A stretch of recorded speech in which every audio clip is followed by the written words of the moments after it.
So,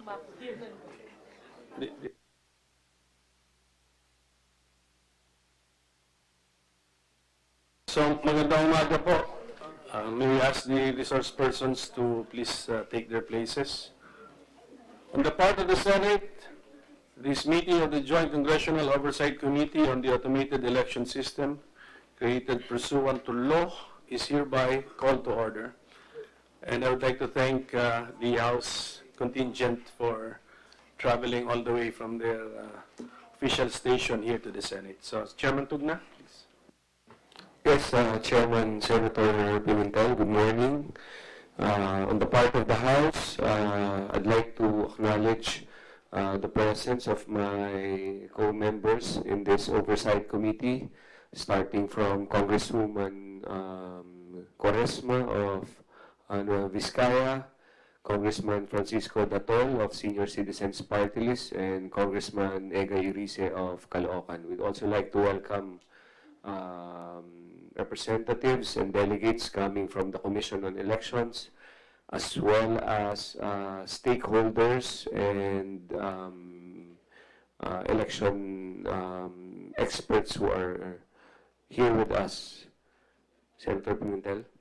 Thank you, sir. With at least 3 members of the Oversight Committee present, each panel represented by at least one of its members, there is therefore a presence of quorum. So, may I call on acknowledgement. Committee Secretary Attorney Alberto to acknowledge the resource persons present for today's hearing. Good morning. The Joint Congressional Oversight Committee on the Automated Election System would like to acknowledge the presence of our distinguished guests, namely Executive Director Jose M. Tolentino Jr., Director James B. Jimenez, Acting Secretary Eliseo M. Rio, Mr. Angel S. Averia Jr., Dr. Arwin A. Serrano, Mr. Pravir Dahia, Attorney Ivan John Uy, Attorney Hubert Guevara, and Mr. Alex Ramos. Thank you. Salamat po. We just ask Director E.D. Tolentino and Director Jimenez to take the more central position. Sorry for the slight delay because we went over the submissions of the Comelec to update our report on the status of compliance with our requested documents. Okay, this is our 5th hearing on the JCOC AES. And for today's hearing, we have listed down 3 items in our agenda. Number 1, we want to hear an update from the Comelec on the status of the preparations for the 2019 national and local elections. Number 2, we want to hear a report of from the JCOC AES local source code reviewers. Therefore, Chairman Tugna, I think I informed you about this, that the Senate panel officially designated a team of source code reviewers, and they were allowed by the Comelec to participate in the source code review. So they will give us the report today. And then number 3, since the Comelec Advisory Council submitted a time and motion study, we would want you to elaborate on the time and motion study. Mr. Chairman, is this okay with the... and of course, other matters, if other matters should crop up. Mr. Chairman? Yes, Chairman. Okay, ito po yung... This is the status of compliance with the requests of this Oversight Committee.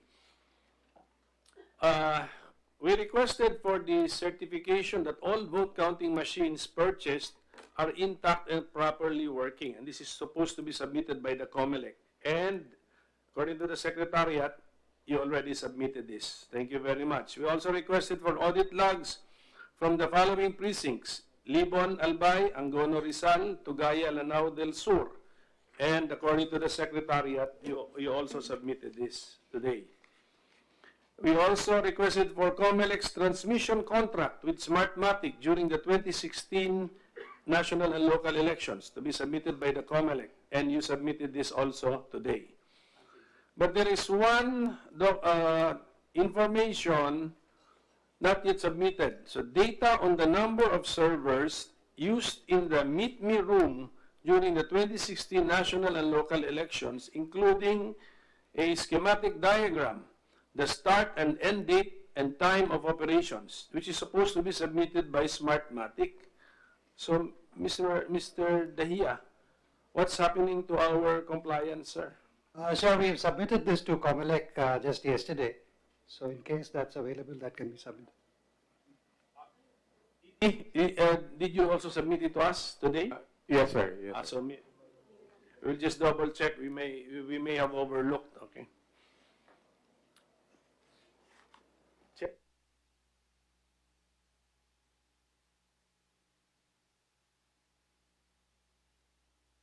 So we will proceed now with our agreed upon agenda. Let's now go to the status of the preparations of the Comelec for the 2019 national and local elections. My first question to the Comelec, since you submitted to us a calendar, an implementation calendar as of November 26, 2018, ito pa rin po ba ang ating sinusundan? Yan po. Sir, more or less, yan din, but we submitted one as of February 6. And if I can just provide the highlights, sir.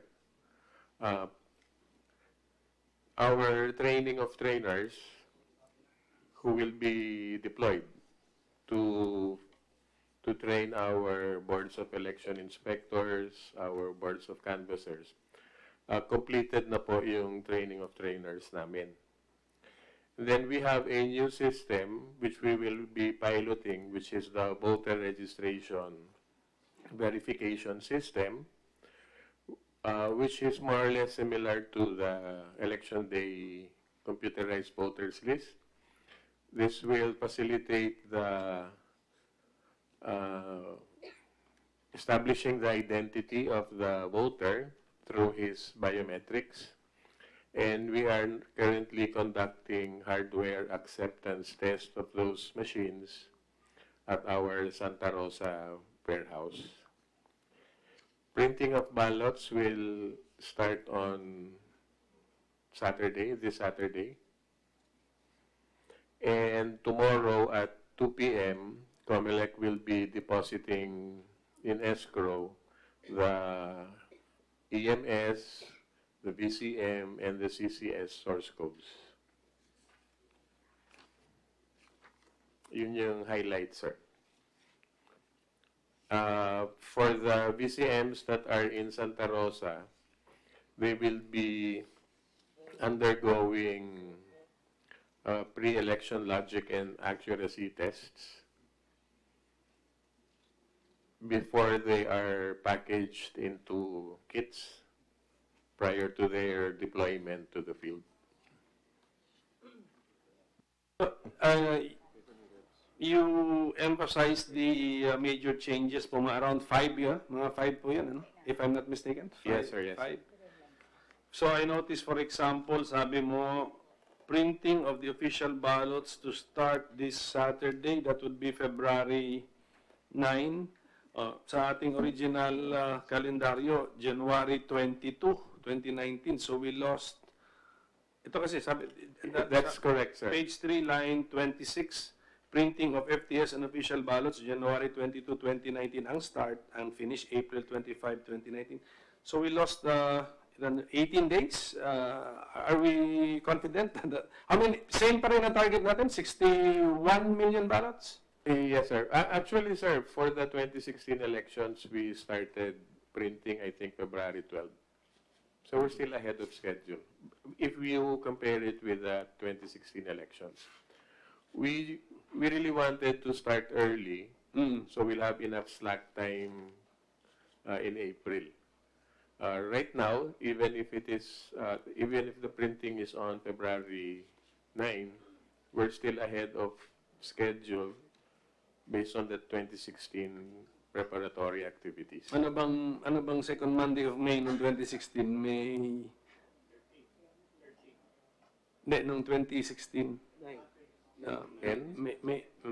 May 9, May 9 noon. So ngayon, May 13 na yun. So, anyway, basta, comparing yung timetable, we lost 18 days, and then there's supposed to be more ballots to be printed this election.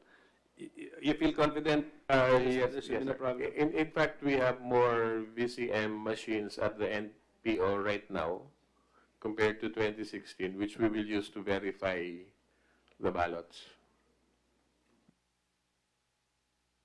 This voter verification machine, sir, is this found in the original calendar? Itong deployment nito and acquisition nito?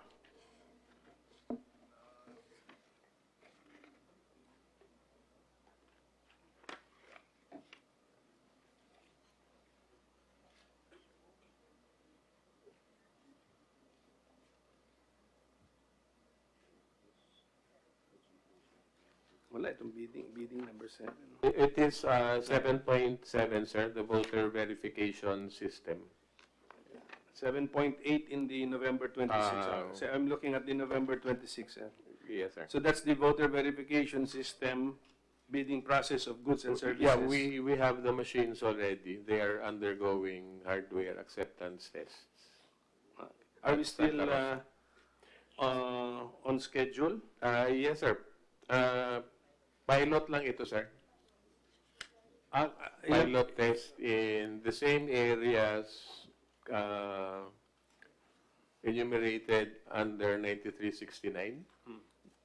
Kung magpa-pilot test under 9369, we have 2 cities and 2 provinces in Luzon, Visayas, Mindanao. Then we added the entire autonomous region in Muslim Mindanao, where the voter, before he will, if he applies for a ballot, he will place his fingerprint, or the machine will match his fingerprint. And if his identity is established, then he will be given a ballot. These places have already been named. Yes, sir. Okay, so announced na yan, well announced na yan, that in these 2 cities here, we will have this voter verification machine. Yes, sir. Alam na. Okay, sige. Mr. Chair, what are these cities? Can you identify the cities, please?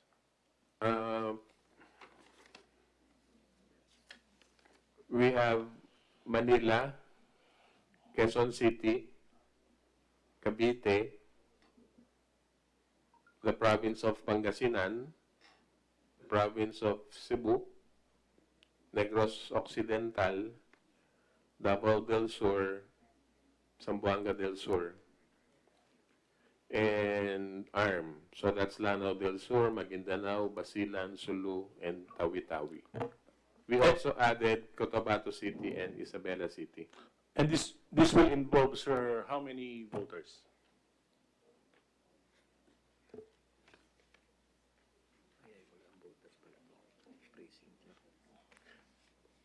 There are walang voters, sir, but there are 21,424 clustered precincts.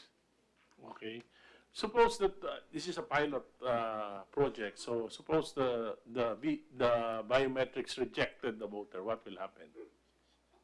Sir, part of our contingency measures is that even if we have the machine, we will still have our usual EDCVL, which is on paper. Because there's a possibility that people might sabotage the machine, thinking that with that we will have failure of election. So we will still have our paper-based EDCVL. They can still vote, even if their names are in the EDCVL. Okay, thank you.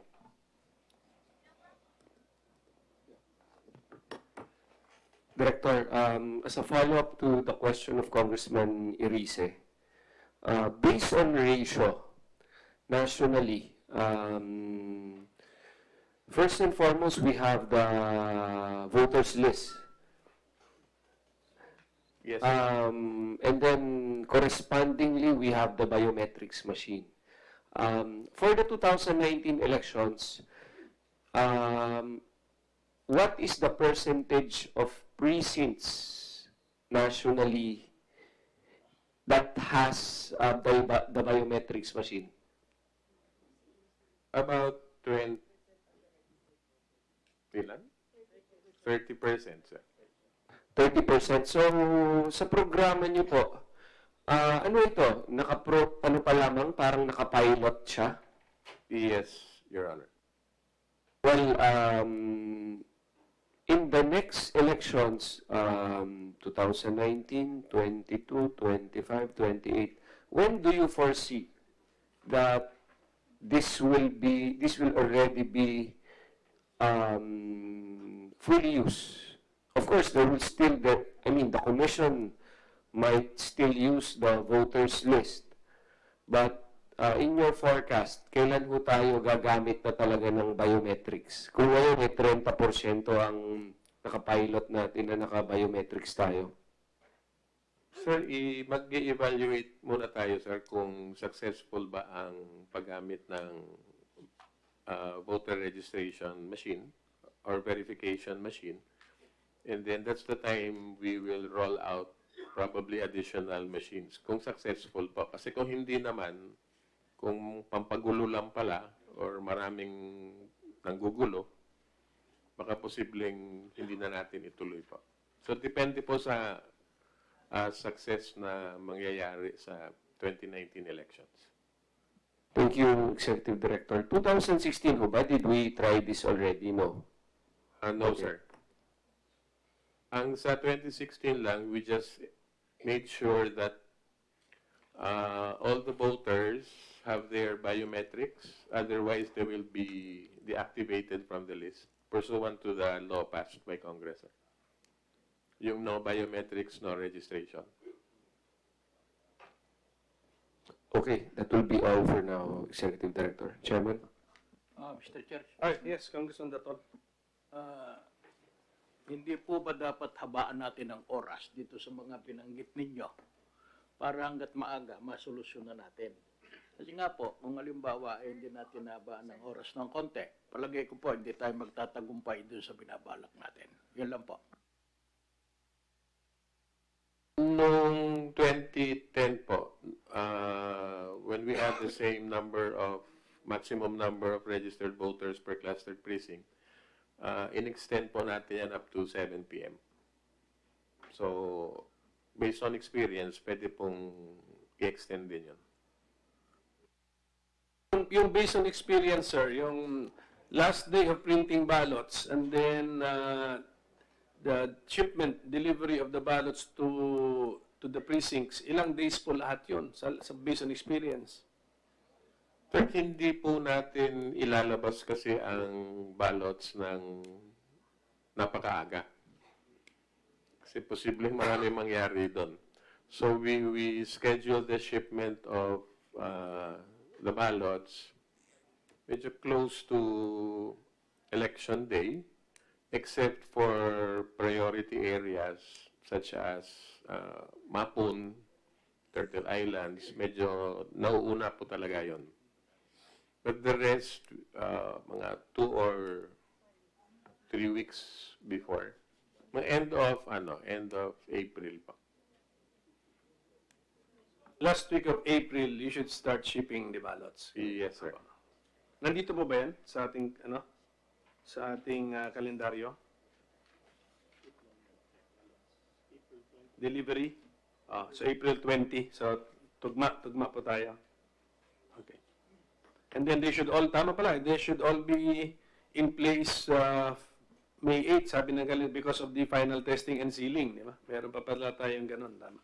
Yes, sir. April 20 to May 8. Tama po yan. Ito, ED, para lang po mas maintindihan ko, itong binigay ninyong implementation calendar 02-06-19, page 1, yung number 7, bidding process of goods and services. Ang start mo, May 2, 2018, ang end ninyo, January 15, 2019. Tama po ba yan? Pero sa pagdating naman po sa 7.8, which is just a part of number 7, which is laptops, ang ending ninyo, February 15, 2019. Sir, updated po ito no, dahil nagkaroon ng failure of bidding. So we did not foresee that. That's why we expected na earlier sana. Pero nagka-failure. Nagka-failure. So in-adjust po namin. Kaya na po ito, malapit na po itong petsa ng February 15. Yes, sir. Ang isa pa pong lumalapit na date is February 12, 2019, which is the finish date for the issuance of the tech certification. Kumusta na po tayo dyan? Hindi ko po alam sa TEC po. Pero one of their, the documents that they will be basing their certification on is the report of the Comelec that the source codes have been deposited in escrow with Central Bank. And when will you do this? Tomorrow, sir, 2 p.m. So, pasok sa period. So, who's able to inform us about the tech certification? Hindi natin invite.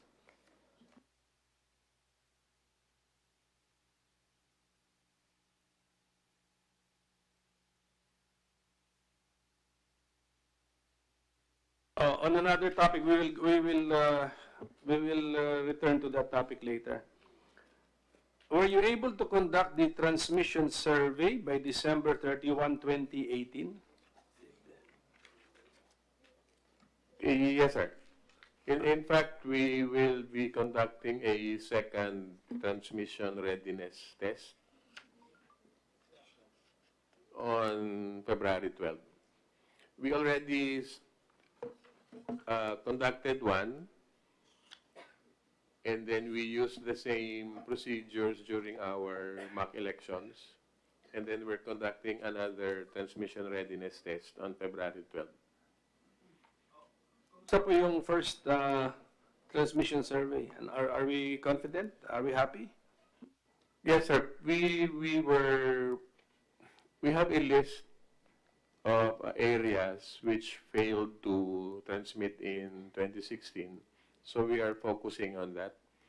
And then even in areas where it is known to have globe or smart facilities, we make sure that we go to the classroom itself, because sometimes sa labas merong signal, sa classroom wala. So, and then we also have the big guns, which can be used in areas which do not have telco facilities. Same system which we adopted in 2016, sir. This one, Elise. Thank you, Mr. Chairman.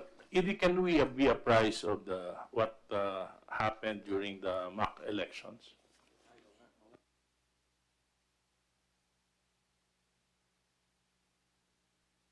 On what aspect, sir? Everything? Yes. Sir, for the mock elections, the errors were... I was in Zamboanga del Norte, and one of the errors there for failure to transmit was a user error. The teacher did not turn on the big gun. We were waiting, and then so we started calling, and we found out that hindi po naka-on yung kanyang big gun. And then when they turned it on, nagkaroon ng connection. We also had problems on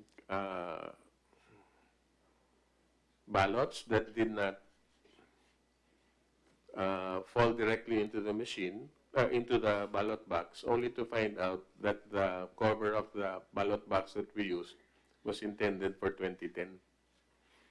At least it's a lesson for us that we have to make sure that for 2019, tamang cover ang ilalagay natin. Kasi although magkasya yung machine, may konting diferensya sa openings.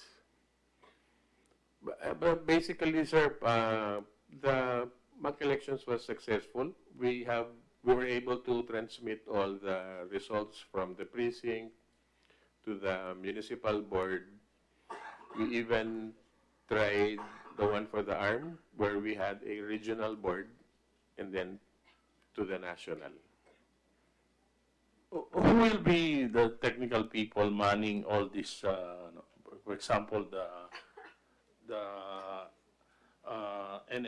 NTSC who, during the elections. NTSC will be manned by Comelec personnel, and we will be hiring personnel to take the calls. And then what they will do is we have a script for them to follow. Kung may, ito ang tanong, ito ang sagot. Kung hindi may sagot, there are 3 levels po at the National Technical Support Center. They do have experience in the previous elections. We were able to hire those people, personnel for 2013 and 2016. I think hiring the same people, if they are still available, would be a good option. Otherwise, anyway, sir, we are always... Where are these people now? I wouldn't know, sir. Before they are not Comelec personnel? Yes, sir. Yung hindi Comelec personnel, they would just man the telephones. Mm-hmm. Get the complaints and forward the concerns to the appropriate level. Yung second level, that's already manned by our Information Technology Department. So yung medyo technical na, it will be manned by our own people. Third level would be the provider. Before, as I understand before, it's all the contractor provides all this personnel. Noong 2016 po, second level, Comelec po yun. Comelec now. Yes. But now, all will be provided by Comelec. Yes, sir. So the accountability now is purely Comelec. Yes, sir. That's correct, sir. So our contractor will just be limited to providing the BCMs. They would provide technical support also, but yung third level na, sir. What do you mean by Yung- that arrangement? In terms of accountability,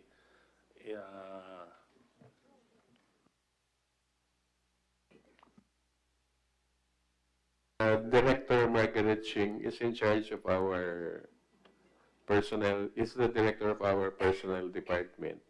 And she will explain, sir, how the National Technical Support Center runs. Where are you?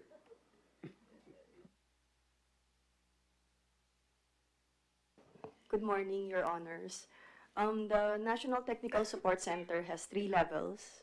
The first level is manned by Comelec personnel. We will be supervising close to 500 agents who will be answering first level troubleshooting. The second level will be manned by our IT department. The third level will be manned by providers, certain providers po, such as transmission and VRVF. thank you, Chairman. One, transmission and Transmission and voter verification voter registration verification system. that pilot one. Yes. Okay. The members of the TEC are Comelec, DOST, and the ICT. ED? Am I correct? Chaired by the DOST? Yes, sir. Yeah, but who sits from the Comelec? Who sits with the tech? Miss Eden Bolo. Is she here? So we can be informed of what has happened. The ICT, sir. Secretary. Director Eden Bolo is here, sir. Director Eden is here. Oh. Director, can you tell us? Good morning, Your Honors. Ang question ko lang is, you're part of the implementation calendar. There's a deadline Yung number 5 dito, tech certification from March 6, 2018 to February 12, 2019. So the Yes, deadline sir. is fast approaching. Kumusta na po?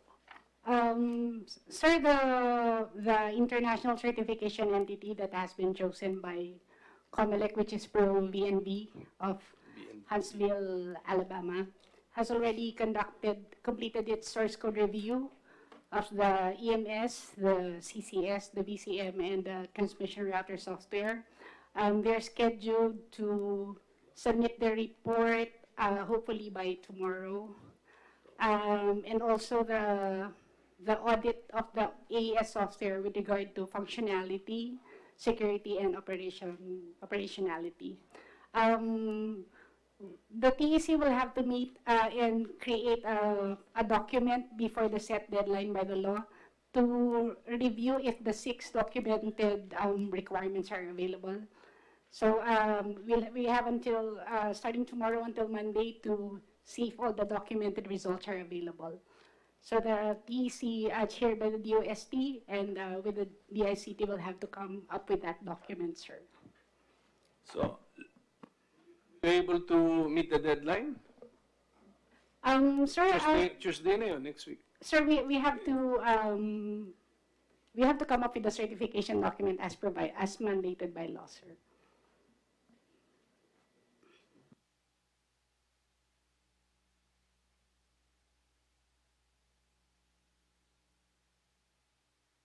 In your testimony, ma'am, ilan yun? The international certification entity reviewed the source code of how many software systems? Sir, essentially, it's the EMS, the VCM software, the CCS, including the transmission router and all other software that will be used with the AES, sir, including there's a system that's called the hash extractor that is used during the prelat to validate if the hashes of the VCM will match with the trusted build hashes. We also have the ballot image decryptor that's used by the ERSD after election, and all the other systems that will be used with the AES. All of those systems have been completely reviewed by the international certification entity. And the ED, these are also all the software systems made available to the local source code reviewers. Yan ba, or you limited them to just 4 of those mentioned? Anong ginawa natin sa source code review? Mamaya na ako kukuha ng partial report from the panel, from the team, from the Senate panel. But si Director Bolo mentioned around 10 na siguro yun, 10 software systems na yun eh. Were these all made available also to the local source code reviewers? Sir, the local source code review were guided by an expert from Smartmatic. They discussed already the software for EMS, VCM, and CCS.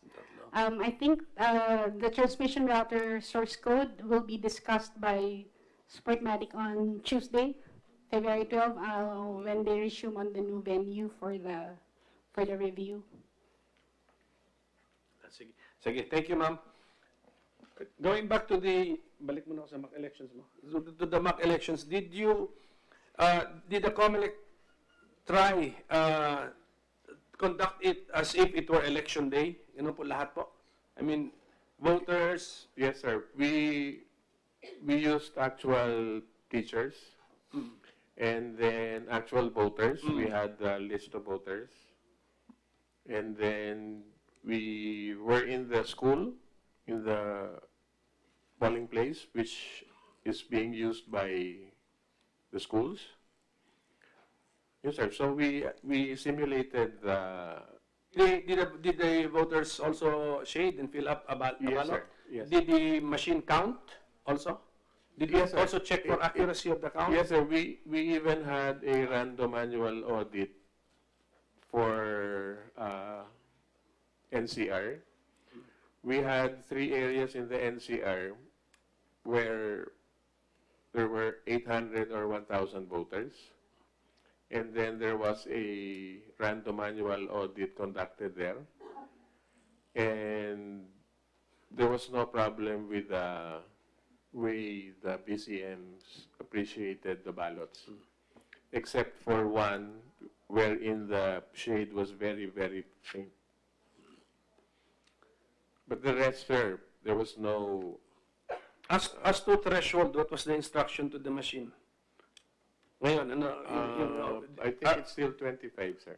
so is that the threshold we will use in the real election? 25%? Yes, sir. Yes, sir. Was the mock election, was the conduct of the mock election witnessed by NAMFREL or PPCRB, or did you invite NGOs to witness, ED? Did you make it open to observers? Yes, sir. CAC was there, sir. But yeah, maybe because if yes, I will now ask NAMFREL or PPCRB if they have some inputs on the mock election, on the conduct of the mock election, or any observations on the mock elections. If any lang po. Mr. Abiria or Dr. Serrano? Yes, we were in several sites nationwide as well, in almost all, I think 7 out of 12 sites, cities, and we observed also the operations of the voter verification system. In one site in Quezon City, it was observed, however, that in the verification, I guess it's in the interpretation of the rules, no, or the procedure, where the BEIs or the chairman of the BEI was asking to record the ballot of the voter during the process of verification. There's a ballot certificate. Anyway, we're preparing a report on the mock elections still, no? We'll complete that. And then there were also feedback that there were some problems encountered, for example, in the closing of mock elections in certain precincts. No, again, we're still documenting that. We're trying to verify the correctness of the reports. Okay. I was also present at the command center doing the mock elections. So there, you cannot evaluate. There's no official evaluation from NAMFREL on the conduct of the mock elections as of the moment. That's correct, Your Honor. How about PPCRB, sir, Dr. Serrano?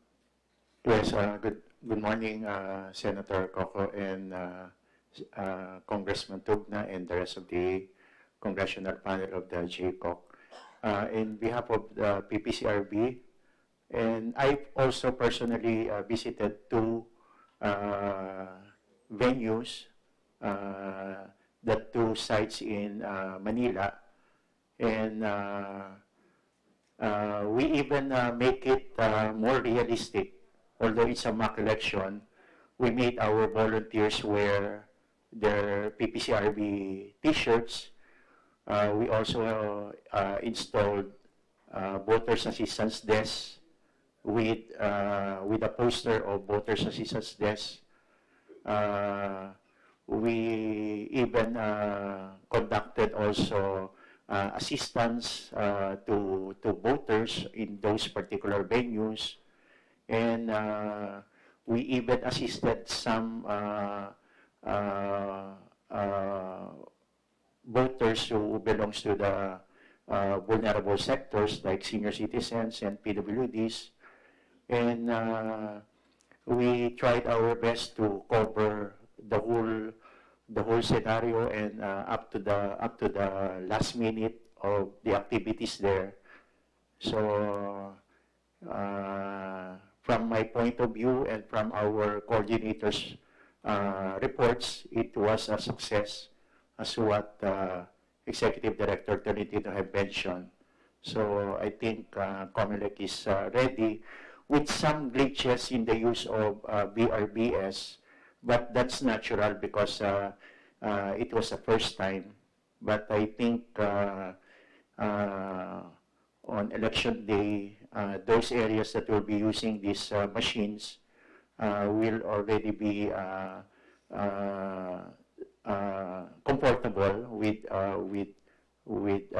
the additional system that we're going to use.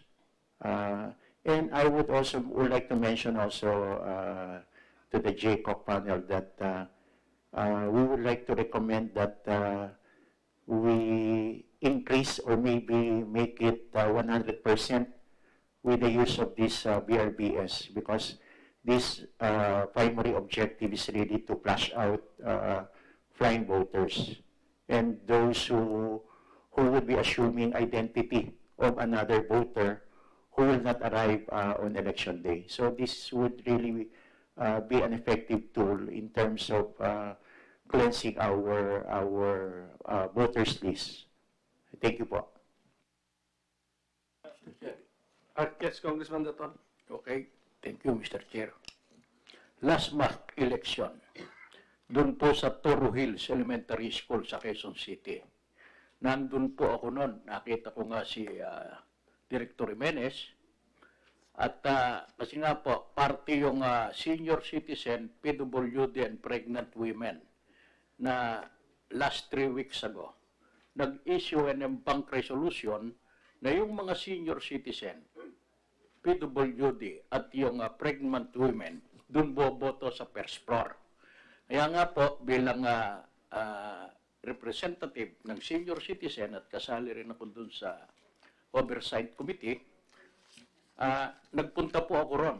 Nakita ko po, una, ano po, yung pag-mock election, halos maganda naman. Pero, ang napansin ko, yung bagong machine ngayon, ano po, sa mock election itong nakaraang buwan, may lumalabas ng mga resibo. Ano po? Mga resibo ng mga ibinoto, nung mga bumoboto, at nakalagay ron kung nakaboto ka na. Yun po ba rin ang gagamitin ngayon dito sa ating May 13 election? Yung nakita ko nung mag-mock election sa District 1 ng Quezon City.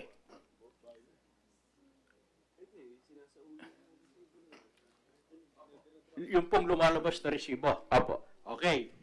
Diyan sa nakita ko na yan, ano po? Doon naman sa nakaraang plebisito, sa Cotabato, ano po? Yung tungkol po sa nangyaring plebisito, nabalitaan natin na marami yung mga BEI na natakot magserbisyo. Ano po?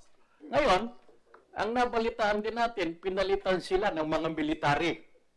Mangyayari po ba ito sa susunod dito sa May 13?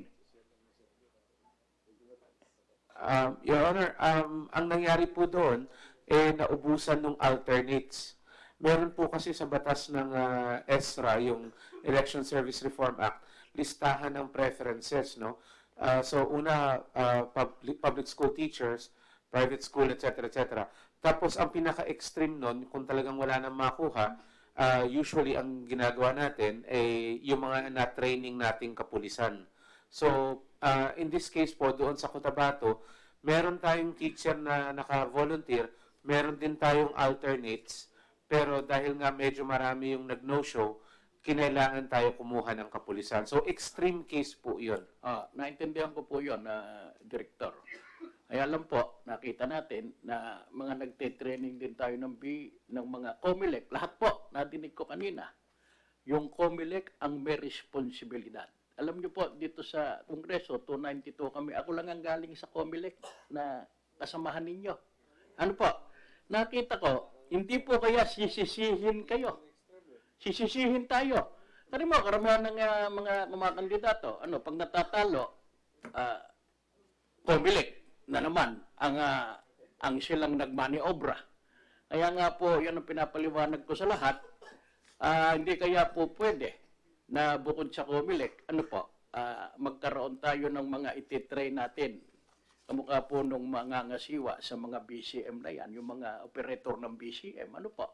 Pag halimbawa, nasira na yung vote counting machine, magmamano-mano po tayo. Hindi po ba tama yun? Pag namamano-mano tayo, hihintayin natin yung bagong BCM at isasaksak doon. Ganun po ba magiging procedure ngayon? At kasama po yan sa contingency measures natin na pag hindi na tatakbo yung BCM na naka-assign sa isang presinto, kukuha tayo ng contingency units. Kung halimbawa Kung po, wala na pong contingency units, ang gagawin is boboto pa rin yung mga botante. mano-mano na. Hindi po. Ano, mano-mano ang pagboto. Okay. And Mano-mano, paano yung, pag nagmano-mano yan, naubos yung ating reserba na BCM. Yes, sir. Ibig sabihin nun, yung nasa bilang kwarto, na natapos na, doon po ba natin isasaksak? Yes, sir. Ang gagamitin nating makina is yung tapos na magbilang, yung SD card na para sa presinto na nasiraan na makina, ilalagay lang doon sa BCM. Tapos yun na ang iba-batch feed na natin po yan. Sunod-sunod na yun. Mukha pong medyo delikado ng konti yon. Sino po hahawak ng mga balota? BEI po.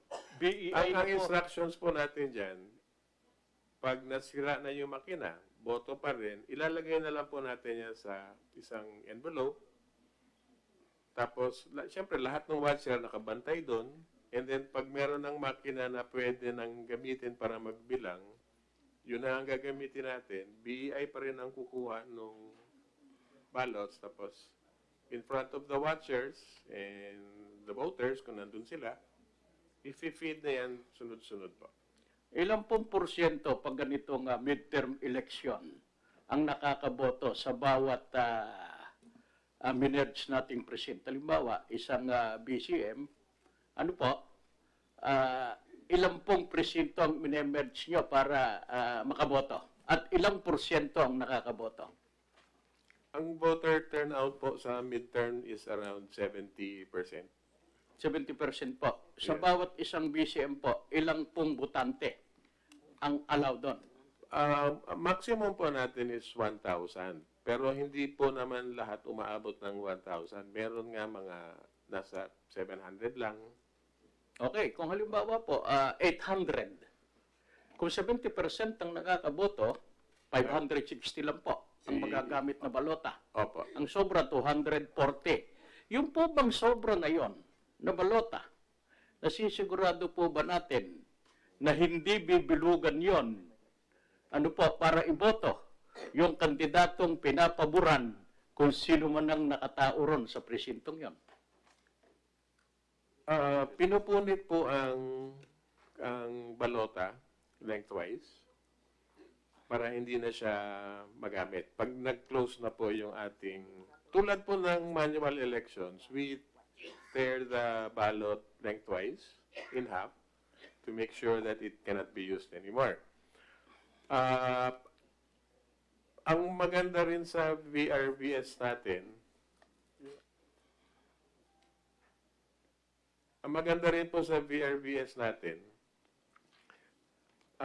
meron siyang ilalabas na report kung ilan yung bumoto.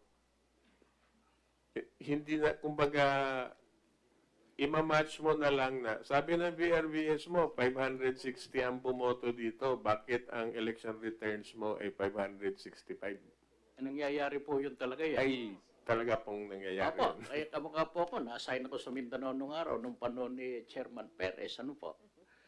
Kumisan po, nakikita namin doon, kami pong mga nagpupunta ron, nakikita namin, dahil doon, mano-mano lang, kung ilan yung balota, sumusobra naman yung sana hindi mangyari dito. Kasi nga, ang para sa sarili ko lang, on personal, panghalimbawa, sa 800, 560, 240 ang sobra, baka lang mamani obra yon. Ano po? At kahit po 100 lang sa 240 na bilugan niya nung pinapaborang kandidato, malaki pong epekto yon. Sana, yung mga Comelec na ititrain natin dyan, o yung magiging supportive na hahawak nun, sana po yung pinagtitiwalaan natin. Kung BI po, kasi po ang BI, karamihan mestra, yung mga kandidato, may kapatid na mestra, may kamag-anak na mestra. Nung araw po, ang ginagawa namin dyan, pag may report sa amin na may kamag-anak, kagad pinapapalitan namin. Sana ganun din ang mangyari. Na talaga namang ipagbili natin sa lahat ng election officers. Kukunti lang naman po. Na yun ang talagang, pag may report na kamag-anak yung mestra sa isang bayan na yon, palitan na po kagad natin. Kaya nga dapat marami tayong training dyan. At nakikita ko naman ang nagiging problema natin, yung budgeting ninyo kung paano yung pagtitrain ng mga BEI. Kalimitan po dyan, yung mga BEI takot na pong magserbisyo. Nakita naman po natin sa Mindanao, kahit po rito sa lugar ng iba-ibang regions, lalo na yung mga hotspot kung tawagin natin, ay talaga namang nangyayari yung mga hindi dapat mangyari. Ngayon, magkakaroon na naman po ng isang eleksyon. Ito nga ang 2019.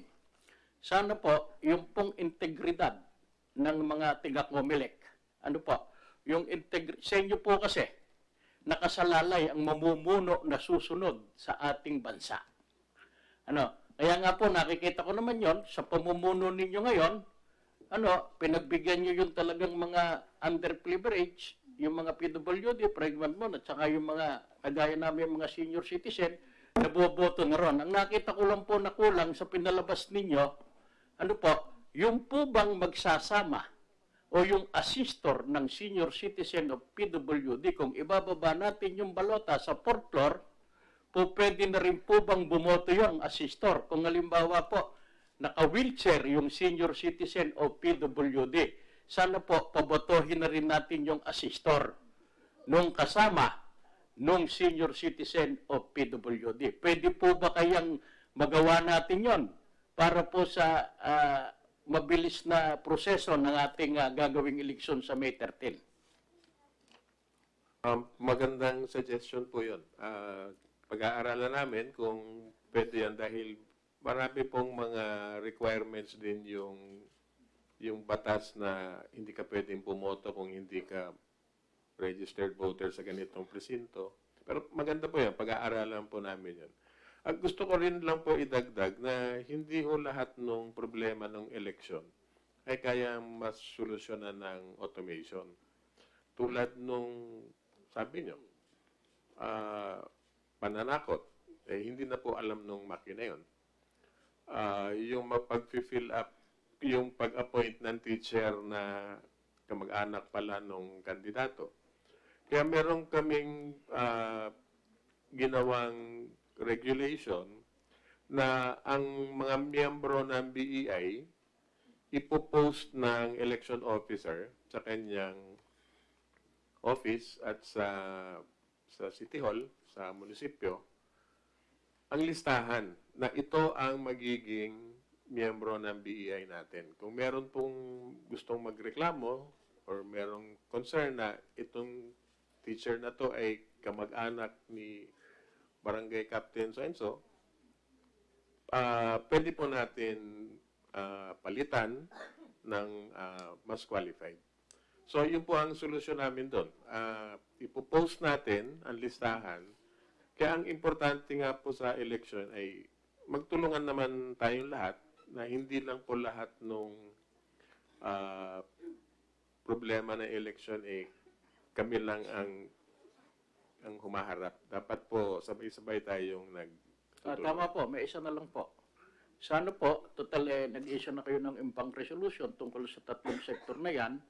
Pwede po sigurong idagdag na rin natin na lahat ng mga boboto ron, lalo yung mga buntis, yung mga PWD at saka yung may mga may sakit na magkaroon na po tayo na bigyan nyo naman po ng yung mga local governments natin na maglagay ng ambulansya ron, wheelchair, at saka po doon sa lahat po ng first floor na bobotohan ng tatlong sektor na binabanggit ko. Pwede po ba? Pwede po yun. In fact, noong 2016, nag-MOA kami sa DOH, sa Red Cross, at nagkaroon tayo ng mga ambulansya in strategic areas.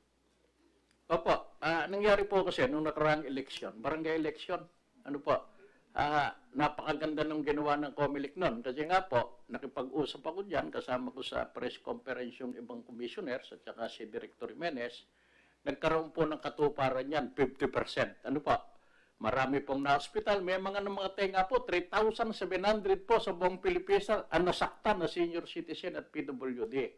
Ano po, ngayon, sana ulitin-ulian at nakikita ko naman yung nangyayari ngayon sa Comelec, ano po, nagkakaisa-isa na lahat ng commissioners at saka yung executive director natin, ano po, at pinangako naman na nakita ko po, nung sumama ako sa mock election, talaga pong nakatutok yung mga direktor nyo ron. Ano po, nakita ko po rin si Director James Jimenez, yung mga iba-ibang direktor, sila Temi Lambinos, yung Region 4B na babae, doon sa Toro Hills, talaga naman pong sa tingin ko po, kung hindi man tayo maka 100% na magagawa ng lahat ng Comelec yan, baka 90% magawa na natin ngayong 2013 election. Ito kami naman po dito sa committee, lalo po sa hanay namin. Ano po, pinupuna po namin talaga ang mga dapat gawin, lalo yung mali. At sinasaluduhan naman namin yung mga tama. Sana po magtuloy-tuloy nito. Ngayong 2013, ipakita natin sa buong mundo, hindi lang sa bansa natin, na yung ating commission on election nag-umpisa na ng kaganapan na makanda na mangyayari sa eleksyon ito. Yun lang po. Congresswoman Quaresma, please. Yeah, thank you, Mr. Chairman, and magandang umaga po. I would just like to give my own version, particularly dun po sa sinabi ni Congressman Datol. Now, because in 2013 election in Nueva Vizcaya, yun po bang result ng election is this. Ang actual voters say is 140,000. The figure is not this. Hindi yon. Pero just to give you an example, that noong 2013 po, kunyari, the actual voters, yung actual ho na bumoto is 140,000. And that this is with one position, the position of a governor. Tapos, yun naman result ng election is more than 140,000. Even if you had to look into the records of the Comelec. Kaya, kanina, while Congressman Datol was telling you about ano ang gagawin ninyo dun sa excess. Because as been informed or stated by Director Tolentino, about 70%, yun ang bumoboto po. So, ang tanong ko, at maganda rin po yung tanong ni Congressman Datol, as to what will happen dun sa sobrang balota. And it was mentioned by Director Tolentino na pinupunit yun ng mga teachers po. Yun po bang pagpunit, dapat ba nakikita yan ng mga watchers? Yun po ang isang katanungan ko, Director, Mr. Chairman. Opo. Dapat po in the presence of the watchers and kung may mga botante pa nandun, gagawin nyo ng BEI bago niya i-deposit yung excess or unused ballot sa loob ng ballot box. Yeah, because of course we want to protect yung din hong boto namin, and at the same time, we could tell our watchers na huwag munang umalis until such time na napunit yung mga excess ballots. Di po ba? Pwede po ba yun, Director? Pwede po. Okay, another question, Mr. Chairman, is it seems that the Comelec is ready for May 13, 2019 election. Ready na po ba tayo? Now, what's the budget of the Comelec for 2019 election?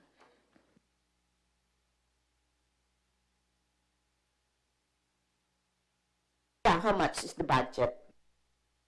Mahina po kami sa numero. No, hindi ko po na-memorize yung budget. Sorry po. But your budget for the 2019 elections, because everything is bidded, lahat-lahat, awarded, I think delivered pa yung iba na. Is this included in the 2018 election budget of the Comelec, the expenditures that shall be incurred for 2019 election? Ma'am, ang maalala ko lang is, meron kaming kulang na budget, specifically for the payment of the BEIs dahil ang binigay na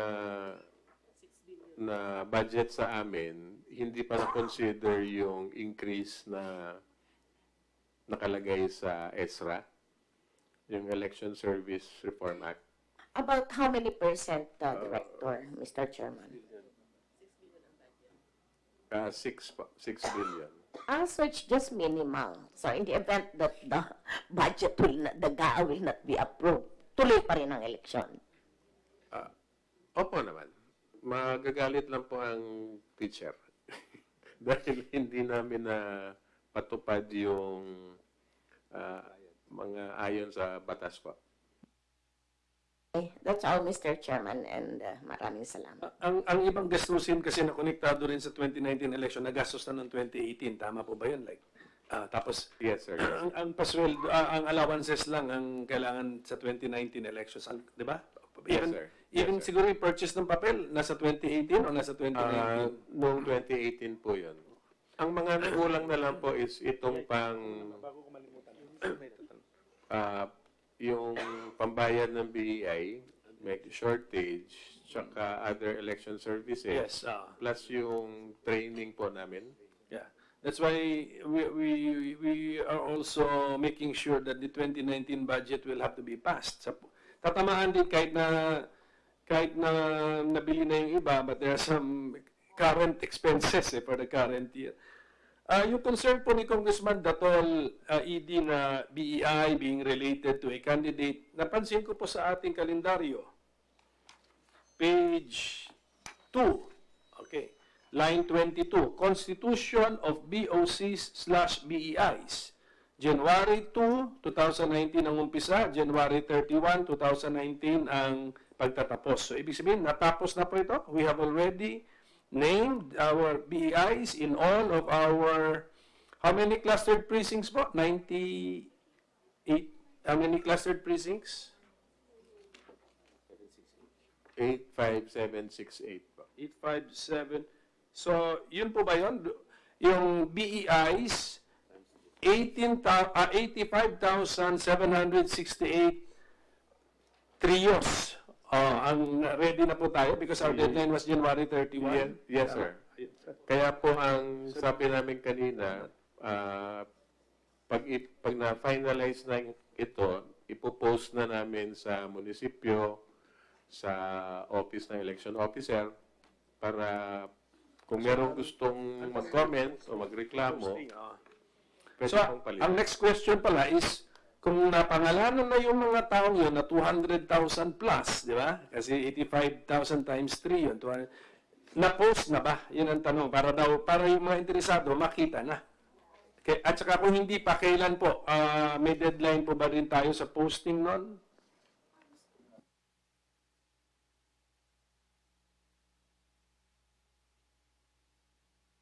Ilagay na rin natin siguro sa kalendaryo natin yun, the posting of the names of the BEIs. Sir, si Director Jopisto Elnas, siya yung Election and Barangay Affairs Department. Director, please just inform us kung... Good morning, Your Honors. As far as the rules and regulation on the designation and appointment of electoral boards, as of now, Your Honors, we were able, through our election officers, we were able to constitute the electoral boards, chairman, pool clerk, at saka third member. And in fact, they were able to submit already the names of these members of the electoral board, and at the same time, post this list doon sa opisina nila at saka sa mga munisipyo.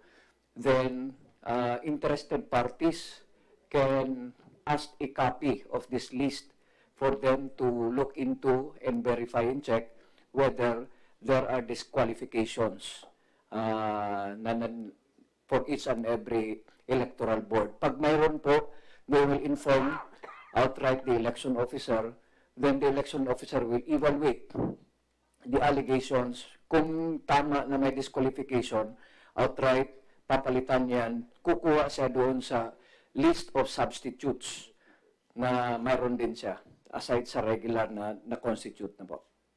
Basta importante na malaman ngayon ng mga interesado is pwede na nilang i-check. Yes, Ngayon, sir. magmula ngayon, pwede na. Yes, sir. Yan po. Election officers are under obligation to provide and post this list of electoral boards para malinaw na on election day, walang magsaserve na Critical na disqualified. information yun na pwede na, may mga names na pwede nang i-check.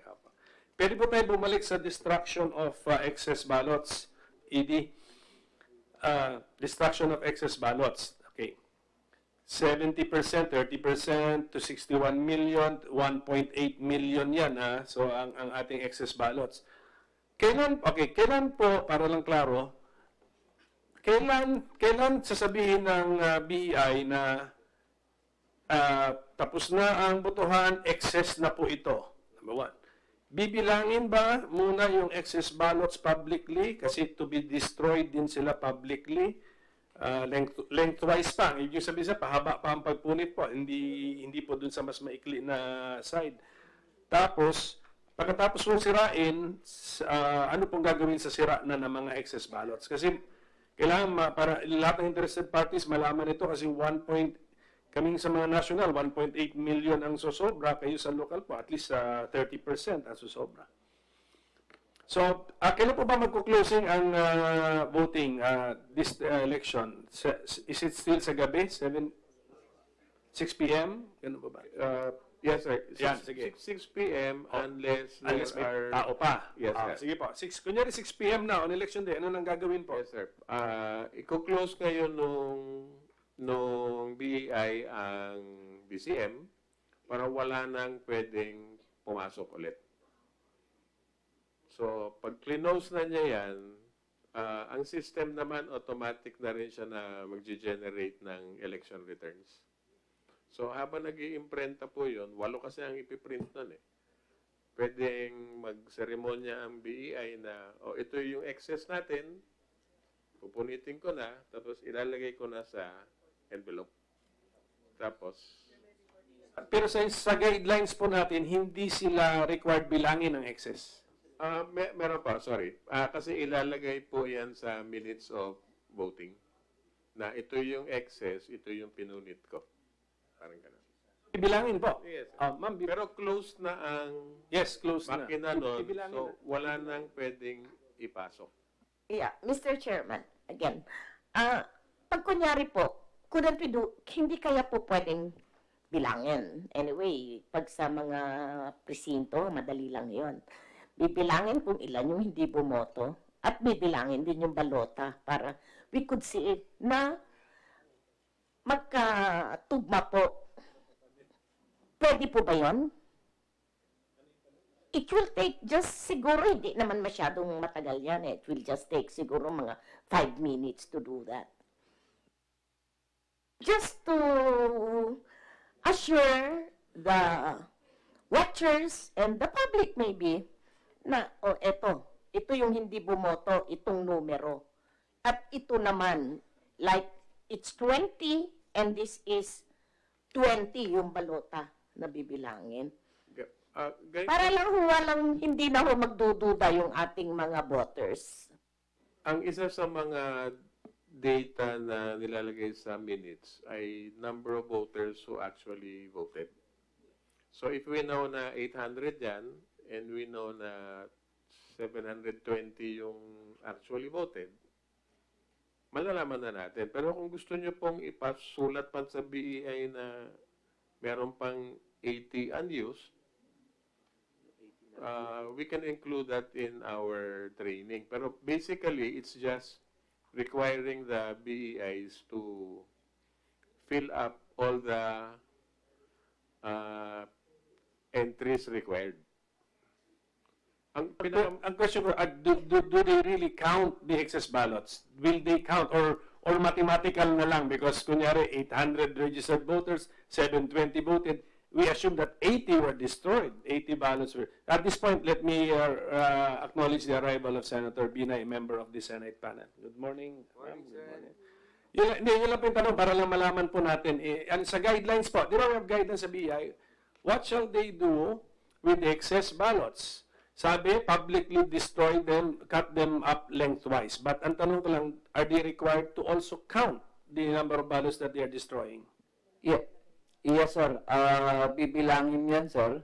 Tapos pagbilang, ilagay sa minutes of voting and counting of votes kung ilan ito. Bago punit, pagkapunit, yung other half, kasi ilan twice yung pagkapunit, yung other half will be placed in an envelope, ibibigay sa election officer, the other half will be deposited doon sa ballot box mismo. So, hiwalay. Yes, sir. Congressman, it is in Yes, Congressman. in line with that particular concern, you will be piloting the BRBS.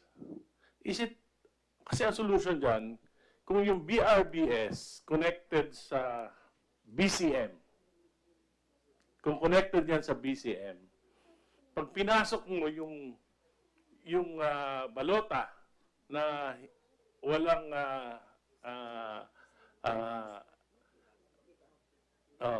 fingerprint, hindi tatanggapin. Hindi ba hindi tatanggapin ng BCM? So, is it not possible na at this point in time, sa piloting nyo, isama nyo na yung interconnection ng BRBS with the BCM? For example, isang problema natin yan sa ARM, sa kay mga power plant areas. Nakikita natin maraming zero votes.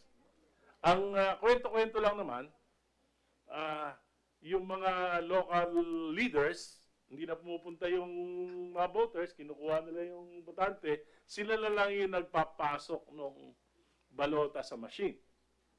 Pero with this BRBS connected to the machine, hindi po pwede na yon. Dahil kinakailangan pumunta doon, mag-biometrics, pagka hindi nila fingerprint yon, hindi bibilangin ng machine. So, is it not possible at this point in time that you interconnect in the pilot areas, interconnect the BCM and the BRBS?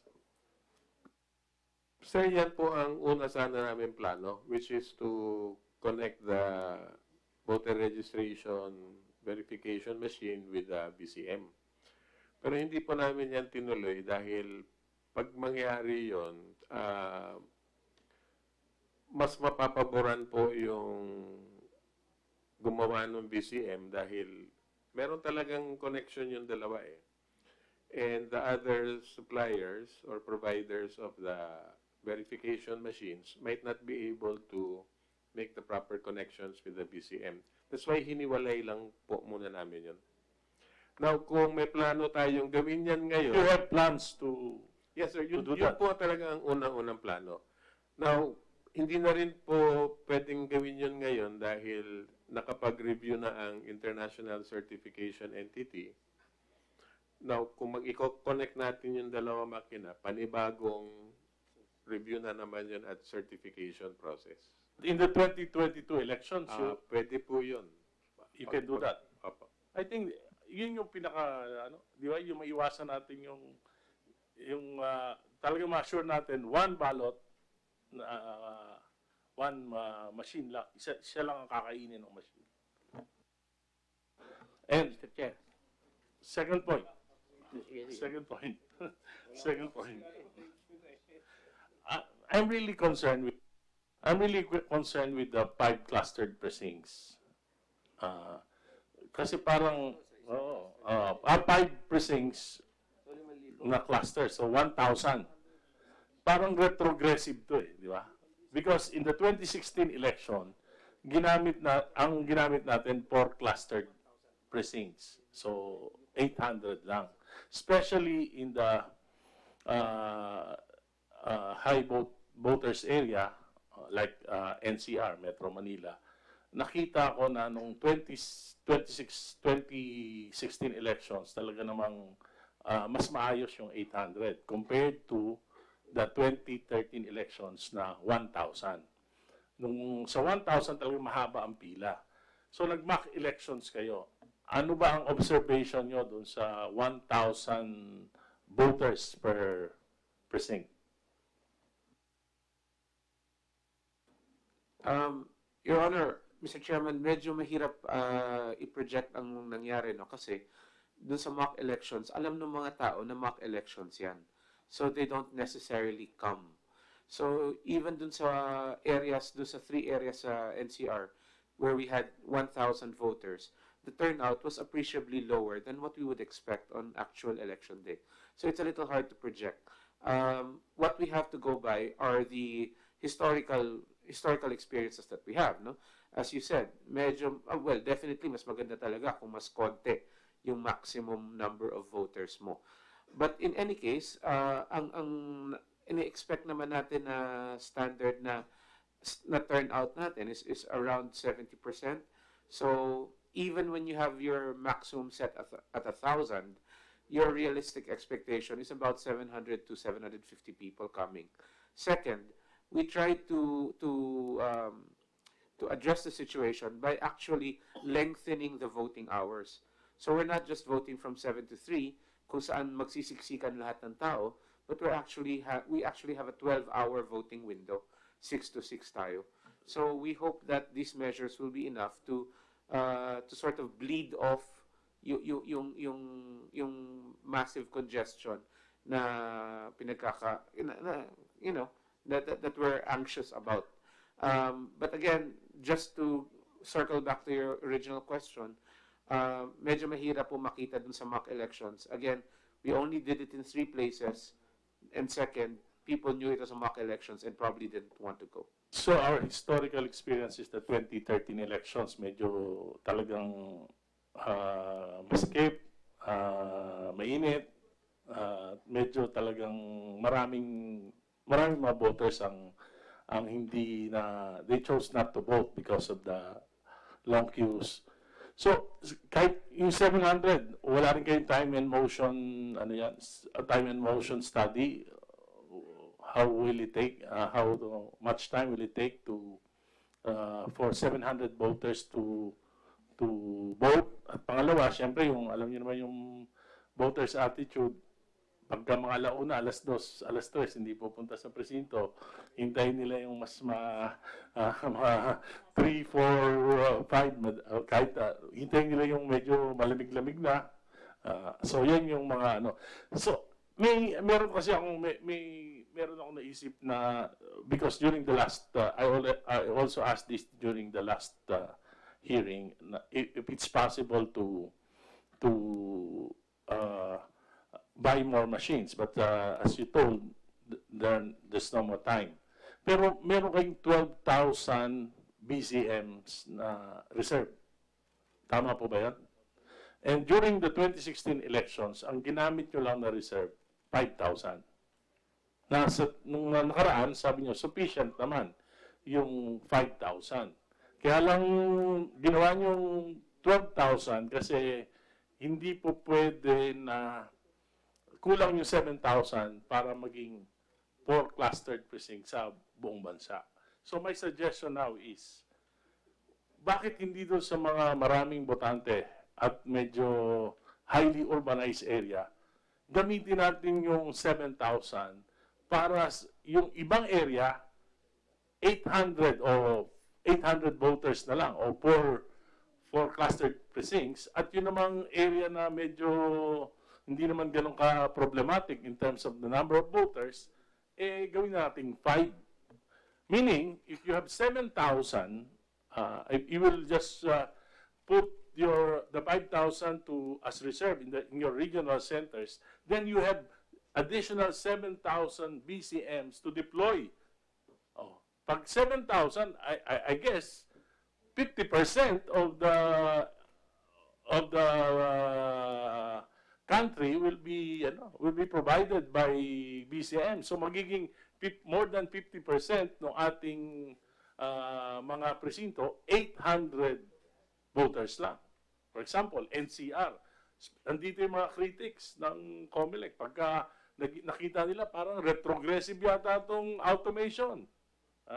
Papakahirap tayo dito, depending automation. Tapos makita nila, napakahaba, magulo, mainit, maraming na-disenfranchise.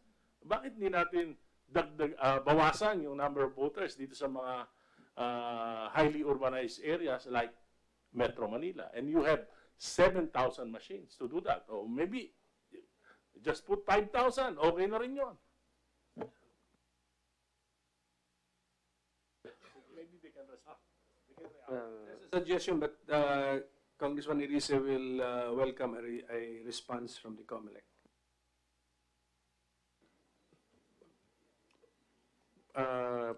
Medyo mahihirapan na po kaming magbago ng aming allocation dahil nakapag-load na kami sa EMS. And yeah, we have already loaded electoral data in our EMS. And if we will make the changes again, i-review pa yan ng EBAD, i-verify pa natin yan sa field. Kasi po baka mahirap po ang pencil pushing lang pagdating sa presinto dahil baka meron ng barangay boundary dyan. So uulitin natin yung proseso and then we will load again the electoral data. Baka maubusan na po tayo ng oras. Pero mukhang hindi nyo naisip yun, ano? Hindi nyo naisip yung ganong sistema na posible naman, di ba? Posible yun or not? If you have time, if you have the time. Sa sunod, sir. Yes, my question is to Director Tolentino.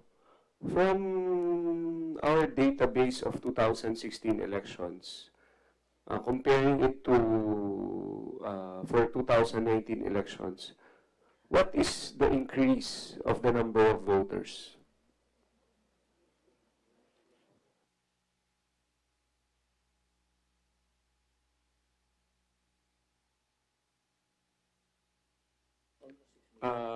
Almost 6%, sir. 6 million. Rather, 6 million. So, mga 10%. So, 6 million po yung pag-increase natin ng botante. I understand that for 2019, ang registered voters natin ay, for May 13, 2019, ang registered voters natin ay 60 million, 61 million. 61 million. Director Jimenez. Sir. 61 million po. So, nung presidential tayo ng 2016, 55. Well, I will correlate this with the question to you earlier, Director Jimenez, by Congressman Irise, that narinig ko kanina ho, parang 6 a.m. to 6 p.m. yung botohan natin this coming elections. That's correct, Mr. Chairman. Well, that is a laudable.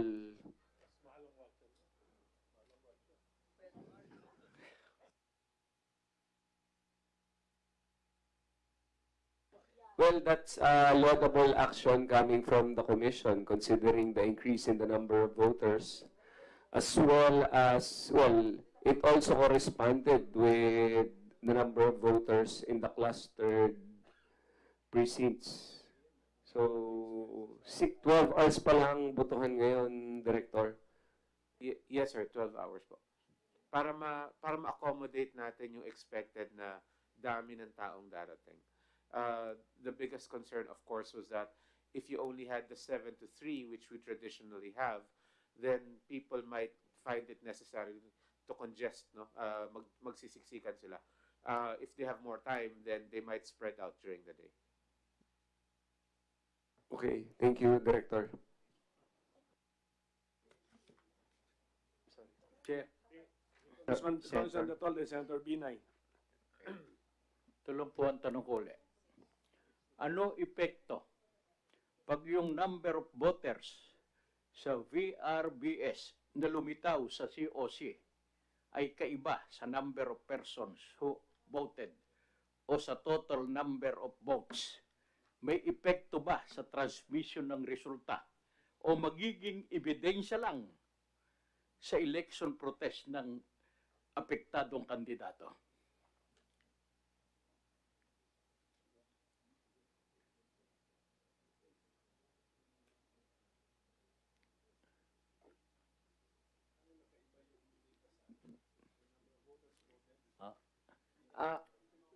Sir, wala naman siyang impact doon sa ano, sir, transmission. As far as transmission is concerned, wala siyang ano, it has nothing to do kasi yung transmission, kung ano lang inaipasok, yun yung ma-record. Magpuprotest talaga. Magpuprotesta pag...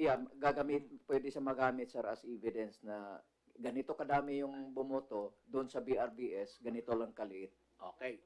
Gastos na naman, sigurado, protesta. Okay. Okay yun, naintindihan po natin yun. Kasi nga, yan ang ginagamit talaga sa protesta. Kasi talagang magkakaiba eh. Ngayon, 61 million ang registered voters, hindi po ba? Ngayon, 70% of that is 42,700,000. Sa dami po ng kandidato nating senador, ano pa, ang senador pala mahirap. Sa 12, kinakailangan sumama ka sa 12, 10,530,000 para sumama ka sa Magic 12. Okay? Pag kinwento niya, 42,700 lang eh. Sa 61,000, 70%. Okay. Maliwanag po yon. Yung atin naman, ganito. Doon po sa 1,000 voters per BCM, sinabi ninyo 70% lang sa midterm election ang makaboto. May sobra na 300 balota. Bakit hindi natin punitin na kagad yung 200 na balota? Ano po, bago mag-umpisa botohan? Kasi nga pag sumobra sa 75%, sigurado may dayaan. Ay, ginawa namin nung araw dyan eh. Hindi po pwede eh. Sa presidential election, pinakamarami na 80% to 85%. Ano pa? 85%. Nakikita naman natin, dito sa midterm elections, talagang ito, kukunti lang bumoboto, 70 to 75. Payag po ako ron. Kasi nakita naman namin yan, simula sa eleksyon na nagdaan, alam nating mababa ang turnout dito. Ano po, yun, sinasuggest ko lang. Punitin na kagad yung 200 sa 1,000. Sa mga tweet, may 80% pa tayo. Hindi naman tayo aabot na 75% o 78%. Yan, suggestion ko lang, sa experience ko lang. Doon, kasi naranasan namin nung araw sa Mindanao eh. Wala kaming budget eh. Nag-eleksyon kami doon sa kaprasong papel eh. Basta ginusto ng Comelec makapag-eleksyon. Ganito yan. Yun o, suggestion ko lang. Kasi nga, talaga namang maraming magiging epekto rito. Yun, punitin na natin yung 200. Itira yung 800. 70 or 75%. Konti na lang po magiging usapan. Ayun lang po, Mr. Chair. Thank you, sir. Anyways, naman yun, recorded lahat ng sinasabi natin. Nasa transcript na yan of our proceedings, yung suggestion ni Congressman Datol. Senator Binay? Thank you, Mr. Chair. Tatanong ko lang yung ituloy natin yung timeline ni Congressman Tugna. Kasi di ba magiging 6 to 6 yung voting proper. But syempre may preparation ho yan. So anong oras ho yung start ng preparation? Mr. Chairman, Madam Senator, usually we start preparing mga around 3 in the morning. 3 in the morning. Distribution po yan ng supplies from the Treasurer's Office. So kung during that time, yung mga watchers pwede na kasama? Opo, kasama na po sila sa proseso na yan. So 3 in the morning? Opo. Ngayon, kung 6 o'clock tayo magsisimula, like we plan, ang paggagayak ng mismong polling place, mga alas 5 siguro magaganap yan. Doon po sa immediate pre-election period, yung isang oras na yon, may mga prosesong ginagawa po dyan eh. Hinahanda yung makina na nagkakaroon ng magda-diagnostics, magpiprint ng mga zero report, papakita yung ballot box na walang laman and so on. So usually, ang start ng preparations on-site is usually about an hour, hour and a half before the actual opening. And nandun na po yung watchers nun. Then pag nag-close ng 6 p.m., kailan matatapos hanggang more or less, alam mo na kung sino yung nanalo dun sa presinto? Sa pag-close of voting po, mabilis lang yan, So, normally, ang tumatagal lang dyan, yung pag-print ng mga election returns. Kasi medyo maraming iniimprenta. Pag-print nun, and then yung pagpirmahan. So normally that takes about another hour or 2 hours depending doon sa pace ng trabaho nila. So kung magsasara ka ng 6, actually you're thinking of maybe closing around closer to 7 kasi Kasi uubusin mo muna. Director James, di ba, minsan, basta pa nandun na ng 6 o'clock, pwede pa rin bumoto, di ba? Yes po. So, hindi siya natatapos eksaktong 6 o'clock, no? So, you're actually thinking of closing closer to 7. And then after that, bilang ka ng mga isa, hanggat dalawang oras before you actually basically close the polling place. So, 6, 7, 8, mga ganyan po. Thank you, Mr. Chair. Yeah, thank you, Senator Binay. Currently, under the law, Director Tolentino, Comelec has the power. Comelec has the power to be able to make a campaign using TV time, radio, print, social media, to be able to disseminate its programs. Like, for example, the one that we're discussing right now, which is the 6 a.m. to 6 p.m. voting. My question is, do you have a campaign dissemination program for voters nationwide to be informed of this? Director Jimenez? Mr. Chairman, meron po, no?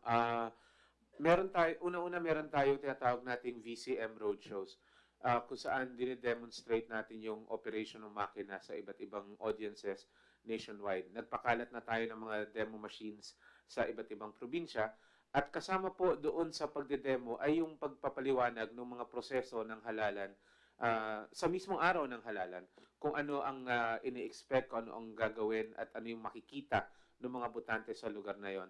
Yun po yung ating, basically, yun yung face-to-face component ng ating voter education. At the same time, meron din tayong national voter education program gamit yung mga social media channels natin at yung ating airtime na pwede nating makuha sa mga networks. No? Dagdag ko na rin po dyan, halimbawa, this Saturday, maglo-launch po kami ng aming radyo Comelec kung saan meron tayong broadcast. Every Saturday po yan, 1 hour every Saturday, kung saan papaliwanag natin itong mga partikular na detalyeng ganito. So, nakakaabot naman po tayo nationwide kasi may mga repeater stations naman yung stasyong hawak natin or humawak sa atin. So, maikakalat po natin itong informasyon na ito. Thank you, Director. For 2016 and 2013, going back, yung kampanya ho ninyo na bilugan ng itim ang itlog na i-shade, ang itlog na bilog. Okay. It would not have been that successful were it not for the TV ads that were shown on major networks. Can you enlighten this representation in this committee? Kung noong 2016, mga ilang minuto ang hiningi natin, kahit doon na lang sa 2 major networks, para maikampanya natin yung i-shade yung itlog na bilog. Yung ano po, yung nire-reference yung mga salita, no? Yung bilog na hugis itlog, yan ay specific yan sa ad na nilabas ng isang network. Gumawa po sila ng isang music video gamit ang kanilang yung kanilang dance group doon at the time, and they gave it gratis, and yun ang nagplay at yun ang tumatak sa isip ng maraming tao. Kaya nga that was done in 2010, tapos later on gumawa sila ng version for 2013. Ang pagkakaalam ko, meron din silang version ng 2016 pero nothing beat the impact of the first one, ano. So yun na nga yung hugis na bilog na hugis itlog. Yung information campaign po natin noong 2016, especially sa mass media, naka-anchor po yan dun sa requirement ng batas na bawat network magbibigay ng 60 minutes of time sa Comelec, including prime time, for voter information and education. Ngayon, hindi po nila binibigay yan as a block. China-chop up nila yan during the day so that sa lahat ng programa nila, meron silang konting advertisement, no? Particularly makikita niyo yan dun sa mga radio TV integrations na channel. Marami silang nilalabas na mga reminders po dyan. So, suma total niyan, it's approximately 60 minutes per day. Well, the reason why I'm asking this is for national candidates, like the senators as well as party list groups.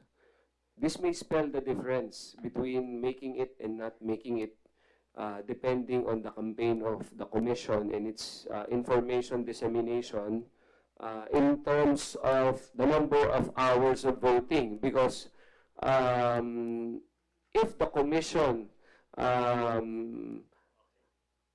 has informed the public that it's from 6 a.m. to 6 p.m., definitely there will be a higher voter turnout. And that will, well, again, as I've said in the beginning, that will spell the difference for national candidates, senators, as well as party list. Mr. Chairman, thank you for that insight. I-emphasize po namin ng maigi yung expanded voting hours po.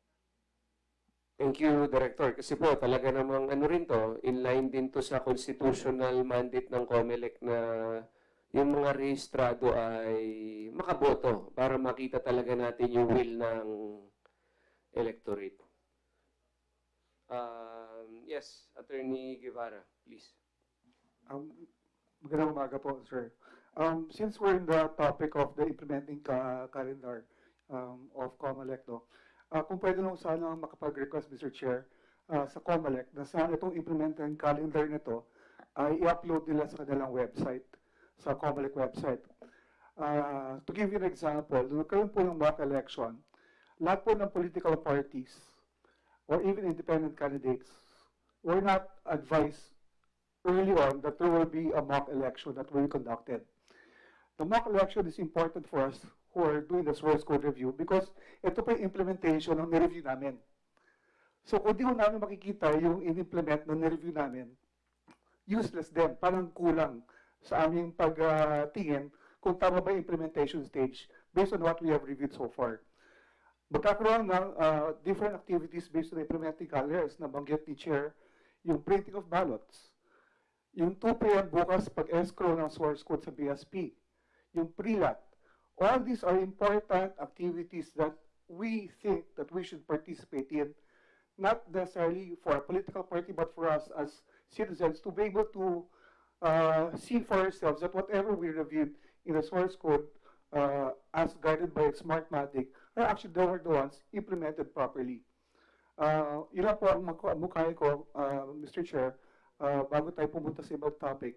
Kung pwede sanang ma-upload lang yung implementing calendar sa website ng Comelec. At yung pangalawa po, yung full report ng Pro-VNV.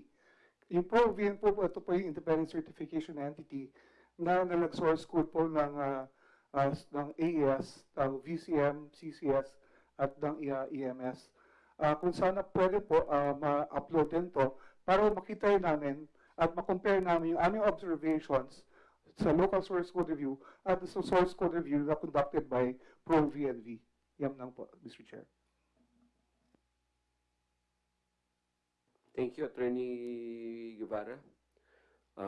Can I elicit a... Well, I will go with Dr. Serrano about his concern. Yes. Actually, gusto ko lang rin dagdagan yung mga rason bakit po natin ginawa yung yung konting pagbabago with regards dun sa clustering of precincts. Una, hinabaan natin yung oras. Alam naman natin si Congressman Datol would confirm this, no. Kapag nagkakaedad na, maaga na gumigising. Kaya yung pag-aga ng pag-open ng presinto, malaking bagay rin po yan, malaking tulong din po yan doon sa mga nakatatanda na. Kaya medyo malaking kaluwagan yan. Pangalawa po, siguro matutuwa lalo si Congressman Datol na aside from doon sa tinatawag nating accessible polling places, na kung saan nakalagay po yan sa ground floor ng bawat voting center, like for example, ay eskwelahan, meron na rin po tayo na emergency accessible polling places na kung saan kahit na hindi ka nakapag-rehistro doon sa accessible polling places, pwede na pong i-avail yan nung mga sinabi kanina ni Congressman Datol na senior citizens, PWDs, at even yung heavily pregnant women na hindi na makakaakyat doon sa pangalawa, pangatlo, pang-apat na baitang, doon na po sila boboto. At tutulungan po sila roon ng support staff at ganoon din ng mga kabataang volunteers ng PPCRB para sa gayon hindi na sila mahirapang bumoto. So yung mga ganyan makakabawas po yan doon sa mga botante na nakapila doon sa kanilang mga original na presinto. And ang kagandahan din yan, dagdag ko na panglima, yung kung kumonti yung ating clustered precinct, kumonti din yung kailangan natin ng vote counting machine. So magagamit natin yan, katulad ng binagit ni Congressman Erice, na dagdag doon sa mga maaring mga ilangan ng mga spare BCMs. Kaya tinitignan din ito ng Comelec na kung saan pwedeng magkaroon din advantages doon sa tinanggal na disadvantage. So, pero I think Comelec naman ay open naman din sa mga ganong suggestion. Yun nga lamang po ay yun yung kanilang mga naging desisyon na in a way na nasagutan naman yung mga iba din nating mga hinihingi ng mga nakaraang eleksyon. So yun lang siguro yung maaari kong madagdag, no? Correct me if I'm wrong, no? Dito sa mga Comelec representatives natin.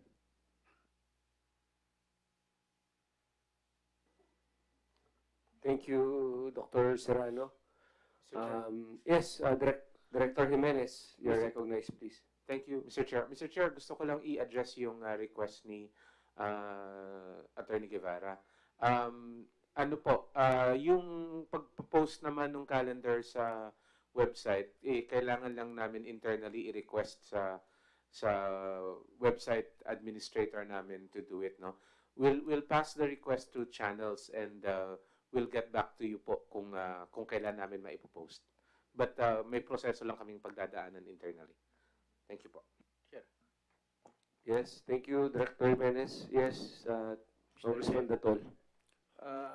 Pwede po bang i-request natin sa Comelec na makita naman ng Kongreso at Senado yung gagamitin nating machine, yung BCM.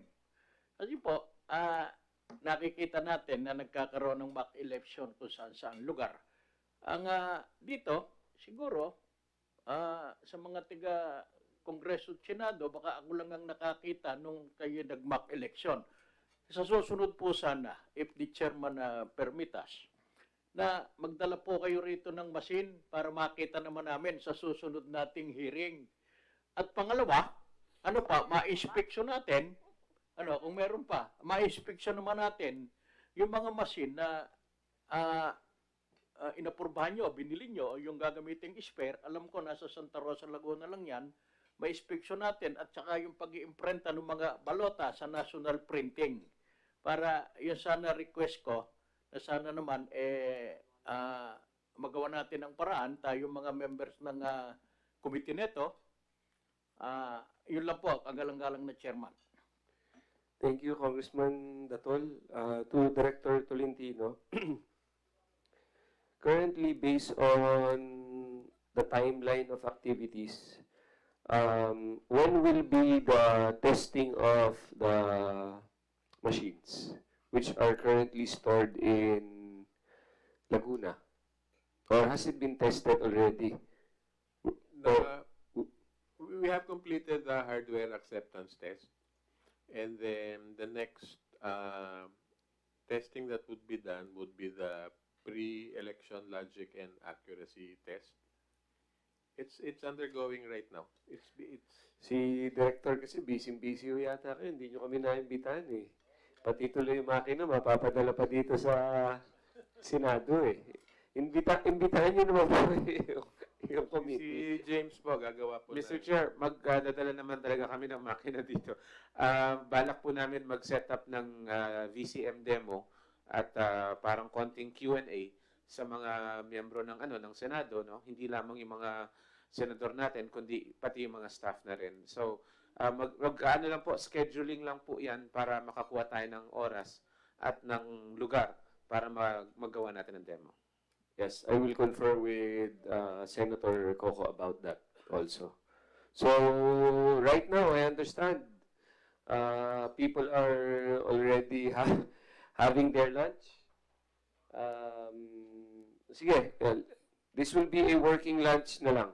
So, Congressman Irise, for your further questions.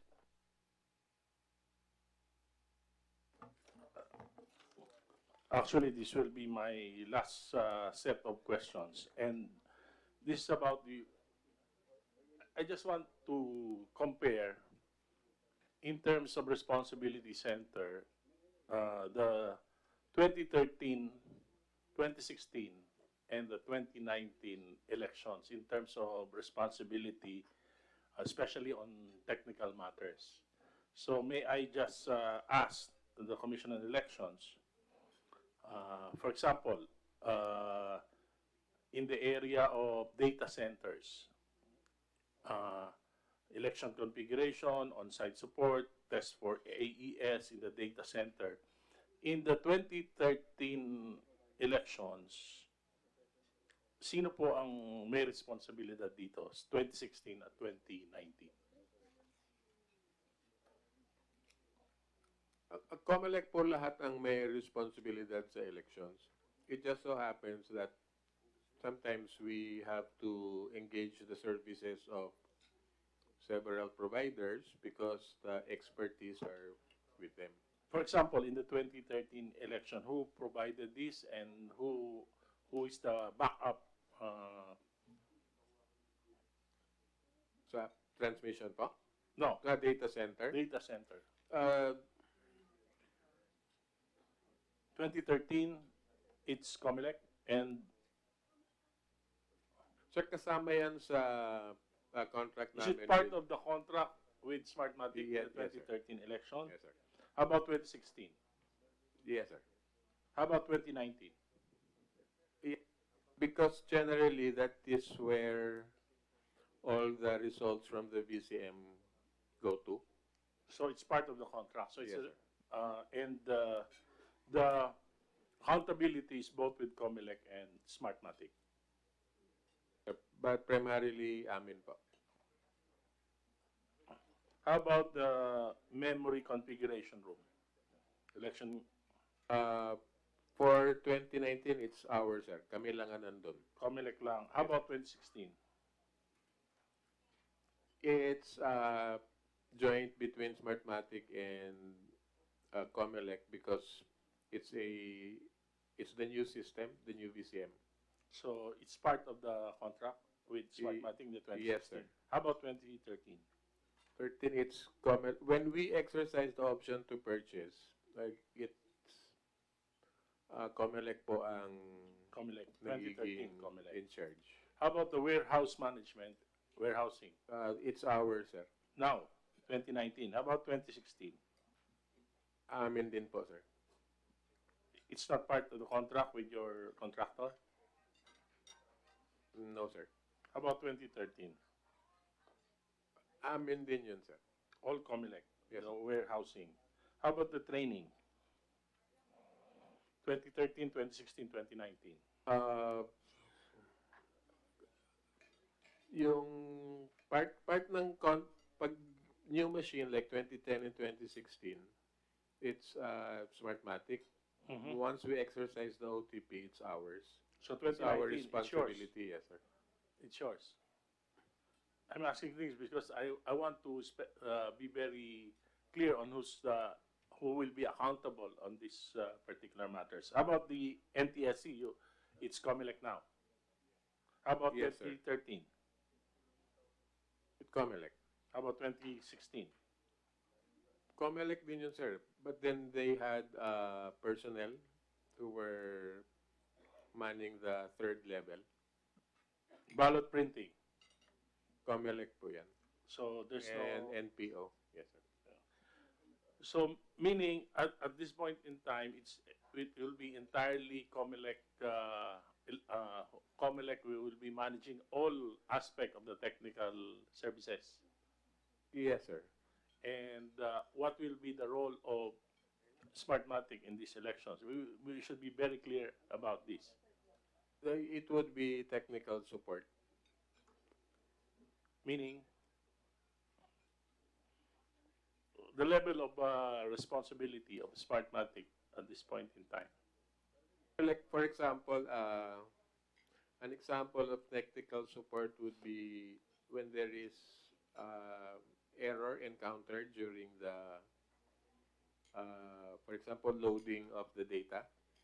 When they would assist us and say that this is how the system should be. Technical support. Yes, sir. But then the personnel manning the memory configuration room, it's all Comelec. Ano po yung ginagawa ng Smartmatic during the 2013-2016 elections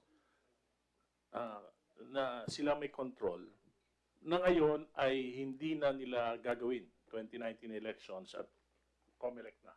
Never naman sila nagkaroon ng control, sir. Mm-hmm.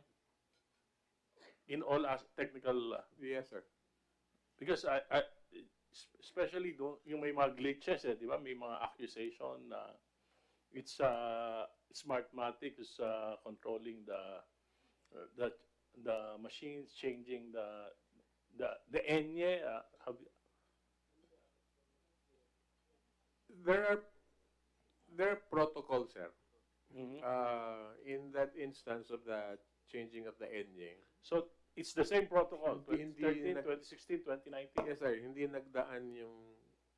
So, the person who changed the enye did not pass through the proper protocol. So now, you're saying that 2013, 2016, 2019, there's no change in the protocols as to the relationship between Comelec and Smartmatic? Yes, sir. Thank you.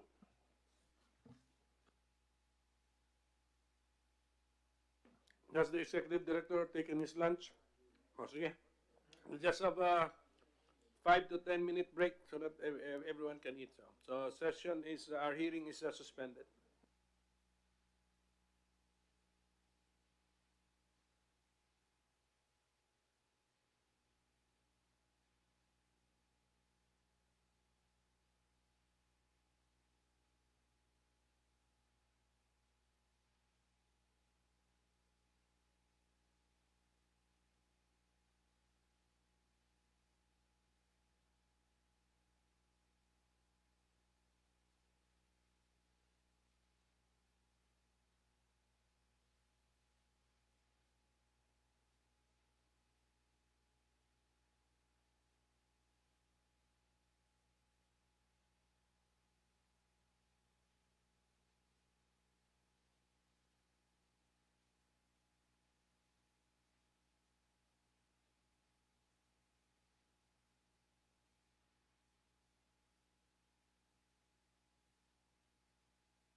Okay, so I think we're ready to resume. Let us now, our session is, our hearing is hereby resumed. Okay, halos isa na lang yung concern ko rito po sa ating kalendaryo. On page 3 of the updated calendar, 27 is deployment, 27.2, deployment of machines to start March 15, 2019 and to end May 5, 2019. Ano po ibig sabihin po nito, Executive Director? Deployment of machines. Ito po ba yung mga VCMs? We will start to send them out March 15, 2019. Yan po ba ang tamang interpretation yan? Yes, sir. The machines will be deployed March because they will be brought to the hubs of the forwarders. It will not be directly transported to the polling centers. Kaya medyo maaga, sir. At saka in batches yan, di ba? Yes, in batches. sir. Yes. So, basta umpisahan nyo sa March 15. Can you meet this? Will you be able to meet this? Are the machines ready? Sir, yung mga first batches na matatapos sa pre-lat, sa pre-election logic and accuracy test, those will be the machines that would be deployed first. First, oo nga. Yes, sir. So, pwede yun, sir. So, I have the following questions for machines. How many VCMs all in all? Then saka na natin sabihin yung to be deployed sa presinto and to be used as anong tawag mo doon? Spare, backup. 97,349. 97,349, all in all. And then, how many of the 97,349 are to be used as emergency machines or backup? Sir, ang clustered precincts natin is 85,768. No, plus one ito, sir. Plus one because one precinct for indigenous peoples. Under our guidelines, if there is a precinct for IPs that exceed 150 registered IPs, we establish a new one. So we established one additional precinct for IP. So the total number of precincts that would function is 85,769. 69, okay. Yes, sir. So 97,349. Minus. Yes, minus sir. mo lang. So all the rest spare na. Okay. Si Senator Binay has a Contingency, question. yes, sir. Kasi Permission of nabanggit the yung chair. IP precinct. Meron kang ano. Kasi I think during the barangay election, nagkaparang problema ho yung mga senior citizens. I think, pero concern lang ho ito siguro ng mga taga Metro Manila or urban centers na ang mga school building ho ay minsan 3 floors na eh. So, nagiging problema ho ng senior citizens yung pag-akyat dun sa polling precinct nila. And I remember during the 2013, dun ho sa kung saan kami bumoboto, parang nagkaroon na ho ng allotted na machine para sa mga senior citizens. May ganitong programa ho ba kayo ngayon for 2019? We have what we call the Emergency Accessible Polling Place, EAPP. Explain mo. Director Elnas will explain the EAPP. Itong emergency accessible polling places po, this will cater yung mga PWDs natin, yung mga senior citizens, at saka yung mga heavily pregnant women natin. Just in case yung polling places nila naka-assign nasa 3rd floor, 2nd floor, and nahirapan umakyat, so ibababa yung may proseso naman ito, ibababa yung balota to a designated area within the polling place wherein these PWDs and senior citizens will fill up the ballot, then after that, iaakyat, then saka ipifeed sa BCM. Parang nakakatakot ho ata yung proseso na yun na sino ho mag-feed? Ibabalik pa rin doon kung saan kukunin yung kung saan siya registered voter na precinct. Kasi kung ako yung PWD, ibababa niyo yung balota, fifill upan ko, tapos sinong mag-aakyat ng balota para ipasok ko dun sa machine? Ibabalik nila ma'am doon sa electoral board. Mayroong support staff yan ma'am na naka-assign doon sa emergency accessible polling place. Sasamahan na? Yes, sir. I guess Yes, ma'am. sasamahan na lang ng watcher. Yes, ma'am. May mga watchers. Mayroon naman protocol ma'am to safeguard the ballot itself ma'am. Ano yung tinanong mo? Pag PWD ka, ibababa sa iyo yung balota. Tapos iba yung Gawa na natin yan, di ba? That is the existing setup nga, precisely. Actually, our law says that when they now register, di ba, they have to now opt in that you want to belong to a precinct of PWD or a precinct for senior citizens. Pero is the law working? Is it working? Ang problema lang sir, not all nag-signify that they will be group dun sa polling place na yan. Wala. Mayroon naman sir. We have already created Yes, sir. As a result of that law, we have already created how many precincts po? Hindi ko lang matandaan, sir. We have. Yes, sir. It's included in our project of precincts po. Siguro, Mr. Chair, ilan ho itong emergency, ano yung term nyo? Emergency accessible, ilan ho yun? It's polling place po, maglalagay po. Maglalagay ng isang emergency accessible polling place. And the Committee on PWD and Senior Citizen is now working on that, ma'am. Yes, sir, Congressman.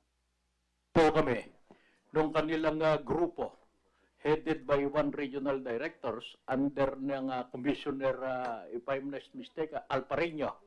Okay. Lagi po kami nagkakausap-usap at nasasama ako sa mock election. Yun na nga lang, talagang nakita namin na palagay ko makaka-80 to 90% naman. Kasi nga, yung ibababa nila yung balota, ang suggestion ko po yan sa Metro Manila lagi, kasi we have 148 cities. Ano po? Dito sa Metro Manila, meron po ako nakaka-assign dito sa NCR, na maglilibot din sa bawat presinto. Kamukha doon po sa inyo sa Makati, meron po akong presidente dyan na may suggestion po ako na kunan nila. Ano po?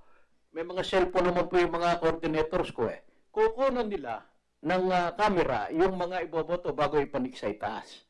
Kasi ayaw po namin masayang talaga yung boto na 10.5 million registered voters ng senior citizen. Ano po? Kaya nga po kanina, nire-request ko, hindi po nila alam yung bagong makina. Kaya sabi ko nga, kahit resis ang Kongreso at Senado, ipakita rito, imbitahin ko yung 17 regional president ko sa buong Pilipinas para ibaba naman hanggang doon sa barangay levels. Yung mga boboto ron, 42,044 barangays po. At yung amin naman pong sektor, isa sa pinakamalaki. Yung senior citizen namin. Ano po? Kaya nga po, ayaw namin masayang ang boto, lalo na sa nakakatulong sa amin. Kamukha nung mga tumutulong sa amin, mga senador at mga kongresista, mga gobernador, ayaw po talaga namin masayang yung boto namin. Dahil ito po, sa tulong po ng Comelec, naging makatotohanan na nagkaroon sila ng en-bank resolution tungkol sa senior citizen, PWD at heavy pregnant women. Kaya nga po sana, dyan po kami umaasa na sana ay yung mga yung pong mga kasama nila, halimbawa, apo at anak na sumasama sa matatanda. Pag 80 years old na po, talagang nahihirapan. Pero gustong-gusto po nilang bumoto. Yung po sana makabote rin yung assistor na kamag-anak. Ano po? Ibaba rin po yung balota kasi magkakamukha naman yan. Kamukha ko, may apo ko. Kung saan presinto ako bumoboto, din bumoboto yung misis ko. Ano po? Sila na rin po makaboto para sa kanilang lola at lola. Siguro po, hindi naman mahirap yon. Magkakaroon lang po tayo talaga ng mga areas. Nagkaroon na po ng mock election Nakita ko nga yung ibang nandito Na talaga namang palagay ko naman magkakaroon na ng hindi masasaktan yung mga nakatatanda at yung mga PWD. Yun lang po, Mr. Thank you. Just take it under consideration. Okay, back to the VCM. So, ito na po yung figures na nakuha ko po. 97,349 VCMs. 85,769 VCMs to be deployed to the precincts. That means 11,580 are backup VCMs. Are they all functioning as of today? We can say that they are all functioning properly. Yes, sir. We call them the contingency machines po. Functioning po sila. No, all 97,340. Yung lahat, sir, functioning na. Functioning po. Tapos na yung Tapos na kanilang yung basic diagnostic testing, checking as to fitness for deployment. Tapos na po. Yes, Mr. Chairman. Oh, so yun kasi ang concern ko. Are these all reused or used machines, or are some brand new machines? Yung 97,349. Mr. Chair, lahat yan galing dun sa option to purchase natin, Okay, which so means they were used in okay. 2016. Good, okay. Kaya that's why when, so since used na to, they must have been checked also, no, as to fitness. Ayos na. Just to clarify, Mr. Chair, tapos na po yung ating hardware and acceptance testing, pero yung pre-departure, which is a separate battery of tests, ongoing po yan. Yan yung para sa immediately pre-deployment natin. Kumbaga parang double checking po yan. Mas importante po yata yun kasi yung hardware acceptance test, April 25 last year pa yung deadline natin. Yes po. What is that other one, sir? The more important? Yung pre-lat po. Pre-logic accuracy test. Anong line po yun sa ating, anong page and line so that we will see the deadline? Pre-logic and number. Page 3, line 26. 26. Tama po ba yun? Opo, 26. You will still start February 18. Nagsimula na 2019. Tama po ba? Ongoing na po. Ongoing na po. Ongoing na po ito. Yes po. Sige. Okay, so, ito ang kailangan nating i-monitor actually kasi ito na yung yung una kasi is fitness to be used. Ito fitness for this particular election. So, yes, Mr. I Chairman. think we need to be Can the JCOC, wala pa si ED, but Director Jimenez, just tell him now, can the JCOC request a regular update on pre-lat In fact, results? How many are failing also? Kailangan yata malaman din yun eh. Yes, how many are failing? Yes, Mr. Chair. Any other questions to the Comelec? So we will now, yes, Attorney Guevara. Yes, sir. Dun sa VCM, sir, I recall, sir, that in one of the JCOC hearings, ED Tolentino mentioned that there were 11 unaccounted VCMs. Oo. Doon sa 11 accounted VCMs, gusto natin siguro, Mr. Chair, malaman kung 11 pa rin yung unaccounted for at ano ang effect nun sa integrity ng magiging election natin in 2019 if in case that whoever holds that VCM, unaccounted VCM, can run its own election. Kasi ang perception, sir, is pag meron kang VCM na sarili mo, pwede kang magbato. Of course, maraming components na kailangan mo ng EMS, kailangan mo ng CCS, na nakatayap dun sa VCM mo.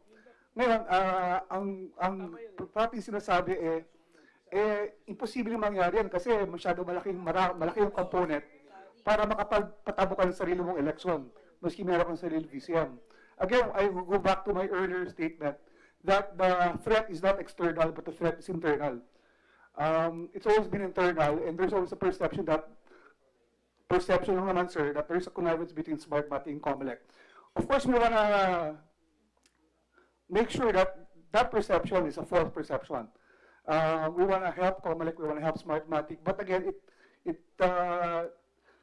there's always a perception, unless it's settled, unless we have that in place, magkakaroon ng ganun perception. So we just want to find out whether that 11 unaccounted VCMs are still unaccounted for, and what is the effect if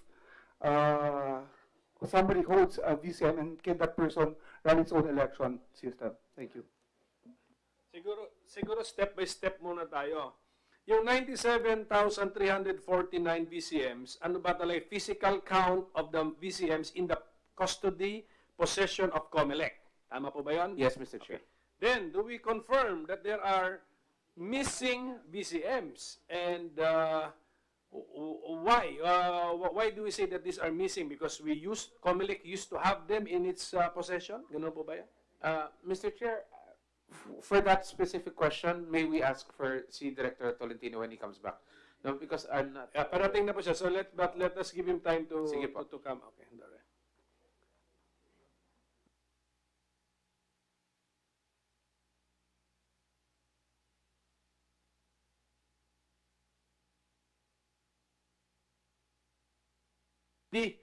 We went into the topic of missing VCMs. Although the Director Jimenez and the Comelec support team already confirmed that Comelec has custody and possession of 97,349 VCMs. So, okay na po yun. But, totoo po ba that there are missing VCMs? How many? And what are the circumstances on why they became lost and unaccounted? Sir, I don't have the details with me, but as far as I can recall, sir, there are VCMs which were not returned to us, which were used, and these VCMs were used either during the demonstration by regional election directors, and as I stated in previous JCOC meetings, those VCMs cannot be used for the 2019 elections because all our VCMs that will be deployed for May 13 would have to undergo firmware update, and those missing VCMs did not undergo any firmware update, so hindi sila pwedeng gamitin. Sir? Pero ED, binayaran ho natin itong missing machines. Yes, yes, ma'am. So technically, you have to exert effort to get them back because we paid for it. Yes, we are, ma'am. In fact, we have already determined to whom they were originally issued. So pero bakit ito natatagalan? Hindi ba dali lang naman yan? Katulad nga ako ng sinabi nyo, alam nyo na yung isang RD, hindi sinoli yung isang machine. So bakit ang tagal ho nung proseso para sabihan niya yung RD na nasa na yung machine, akin na? Alam na po nila, na alam na namin na nawawala yon, and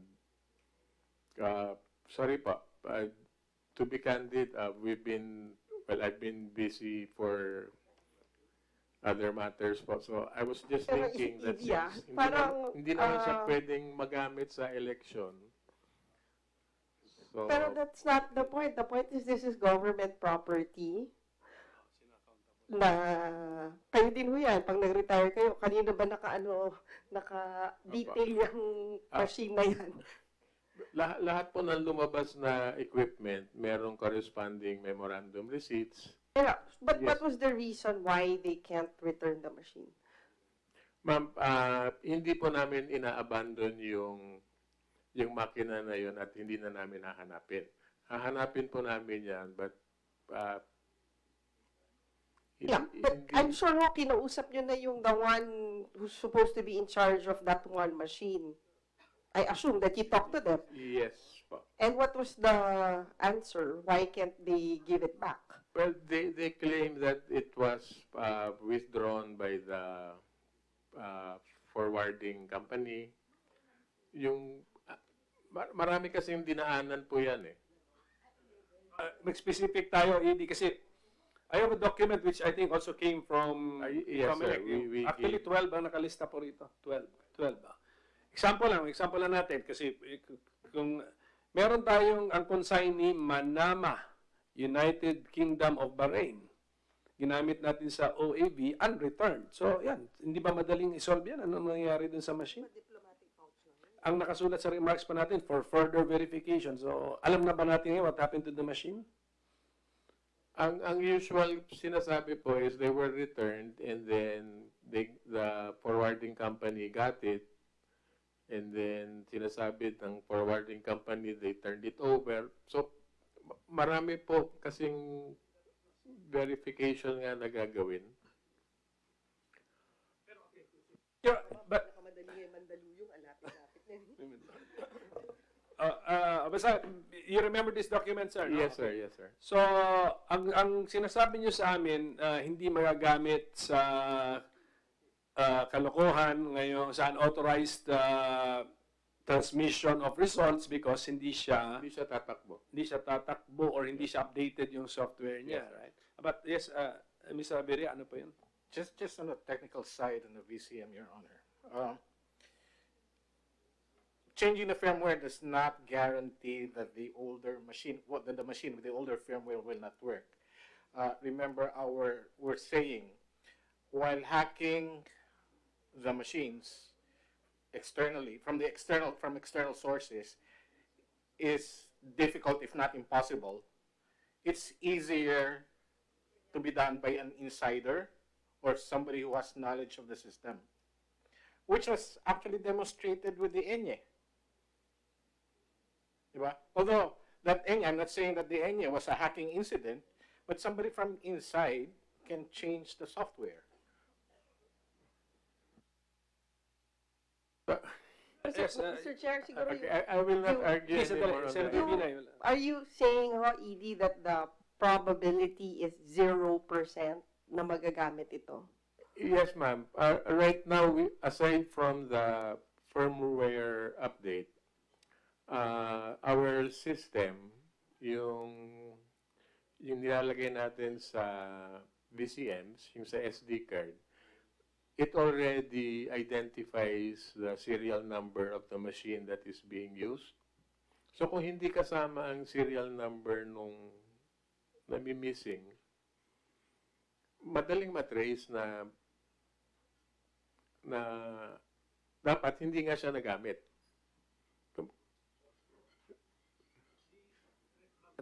The SD card will contain serial numbers of its assigned machine or all the machines.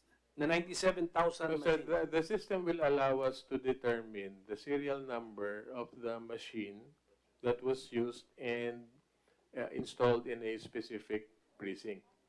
And then that precinct has its own precinct identification number, konektado ang ballot ID number to that machine. So because of the SD card. Kasi nga yung sagot mo kanina sa tanong ni Congressman Datol is, kung talagang nag-breakdown ng isang machine, tuloy ang botohan, hinihintay ang replacement machine.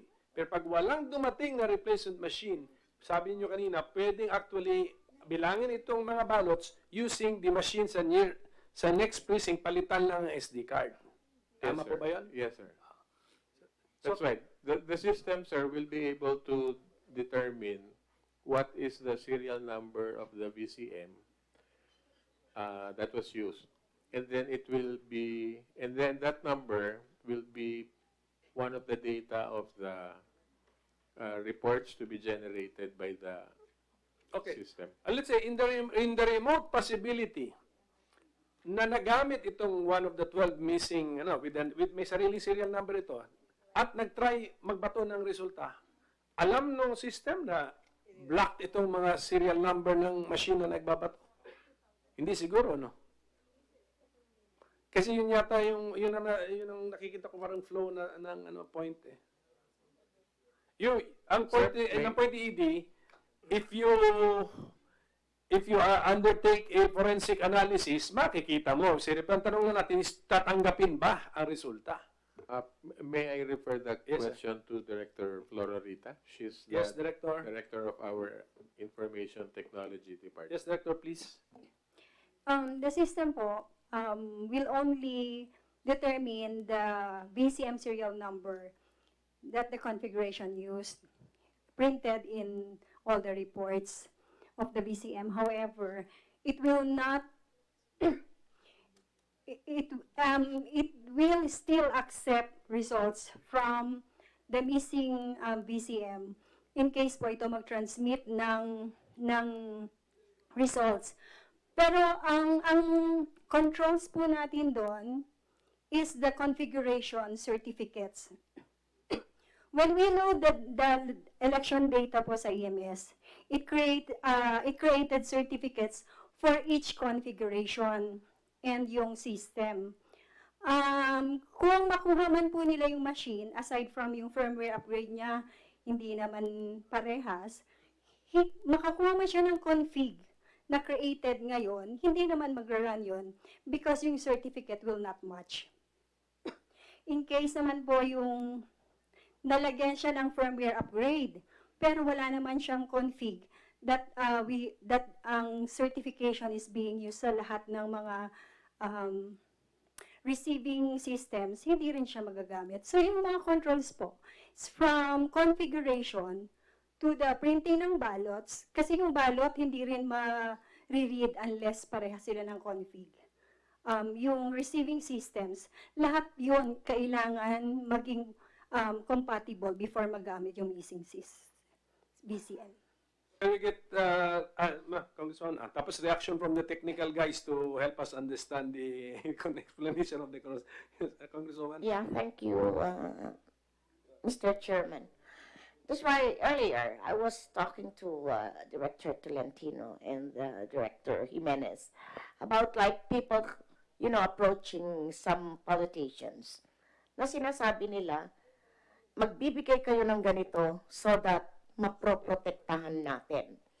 Ganun yun eh. Daw, ha? They did not approach me.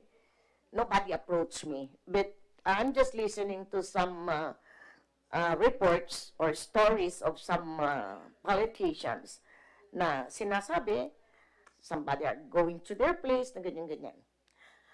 Okay. Ang point ko, if we have like this, 11, kailan pa po ito na nawawala?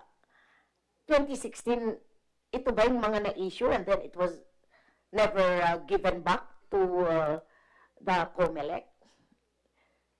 Or kahit nung 2013 po? Hindi pa. So it's only 2016? Intended yan for the 2016 and then all the BCMs had to be returned because under our contract with Smartmatic, machines that are not returned by December 30 or the end of the year, no 2016, are considered sold. So we're talking about 2016 election. Ito po? Yes, ma'am. Okay. And it was mentioned by Director of the Comelec na hindi naman daw nagagamit. Something like that.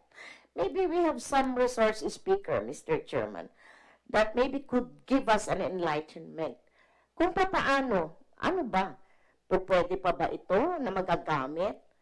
Kasi, take the case ako ha, hindi porke yung about Marcos and ang hirap din, no?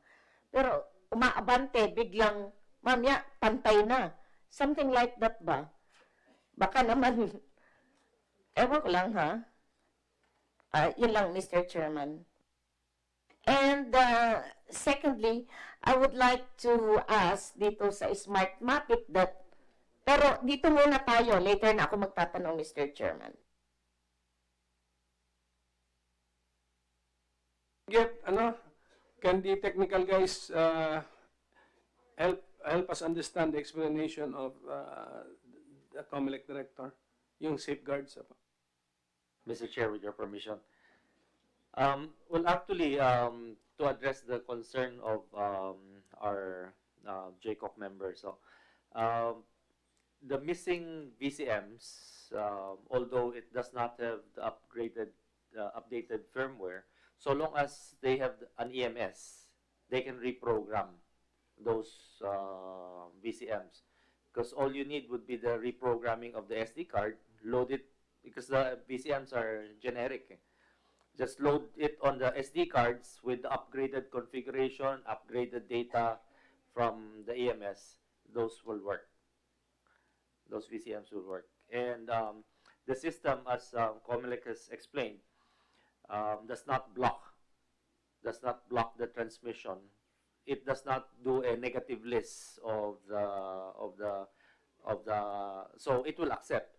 It will only be after somebody files a protest or does a complaint and you do forensic, then you discover that those VCM serial numbers are not supposed to be there. They're not supposed to be transmitting. So that's the shortcoming of the system. Viria? Well, as the director of the Comelec ITD explained, they have a process for certificate whitelisting. In other words, they process the results only coming from certificates that are listed inside the system. Yun, but just in the remote possibility that that certificate can be obtained by a rogue VCM, no, it cannot be. Ayan, may sinasabi si Rita, it cannot be. She's shaking her head. No, sir, because during the loading of the election data, that's the only time that certificates are created. Hindi po yan lumalabas ng EMS. So And, you need an EMS. Oh, sorry. Sir, correct ko lang po yung sinabi ni Attorney Ivan. Yung pong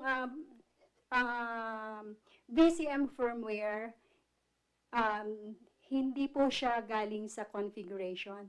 It's a separate system that trusted built by the ProVNB. Yun po yung ini-install doon. Yun po yung firmware upgrade. Kung hindi po siya upgraded ng VCM, it cannot be used by the present configuration. What were you about to say? Actually, as mentioned by Mr. Averia, that really depends on to what extent the firmware was upgraded. So it has to be, if the upgrade is a significant upgrade where it disables the VCM, if it is not configured to the current version of the software, then it will not work.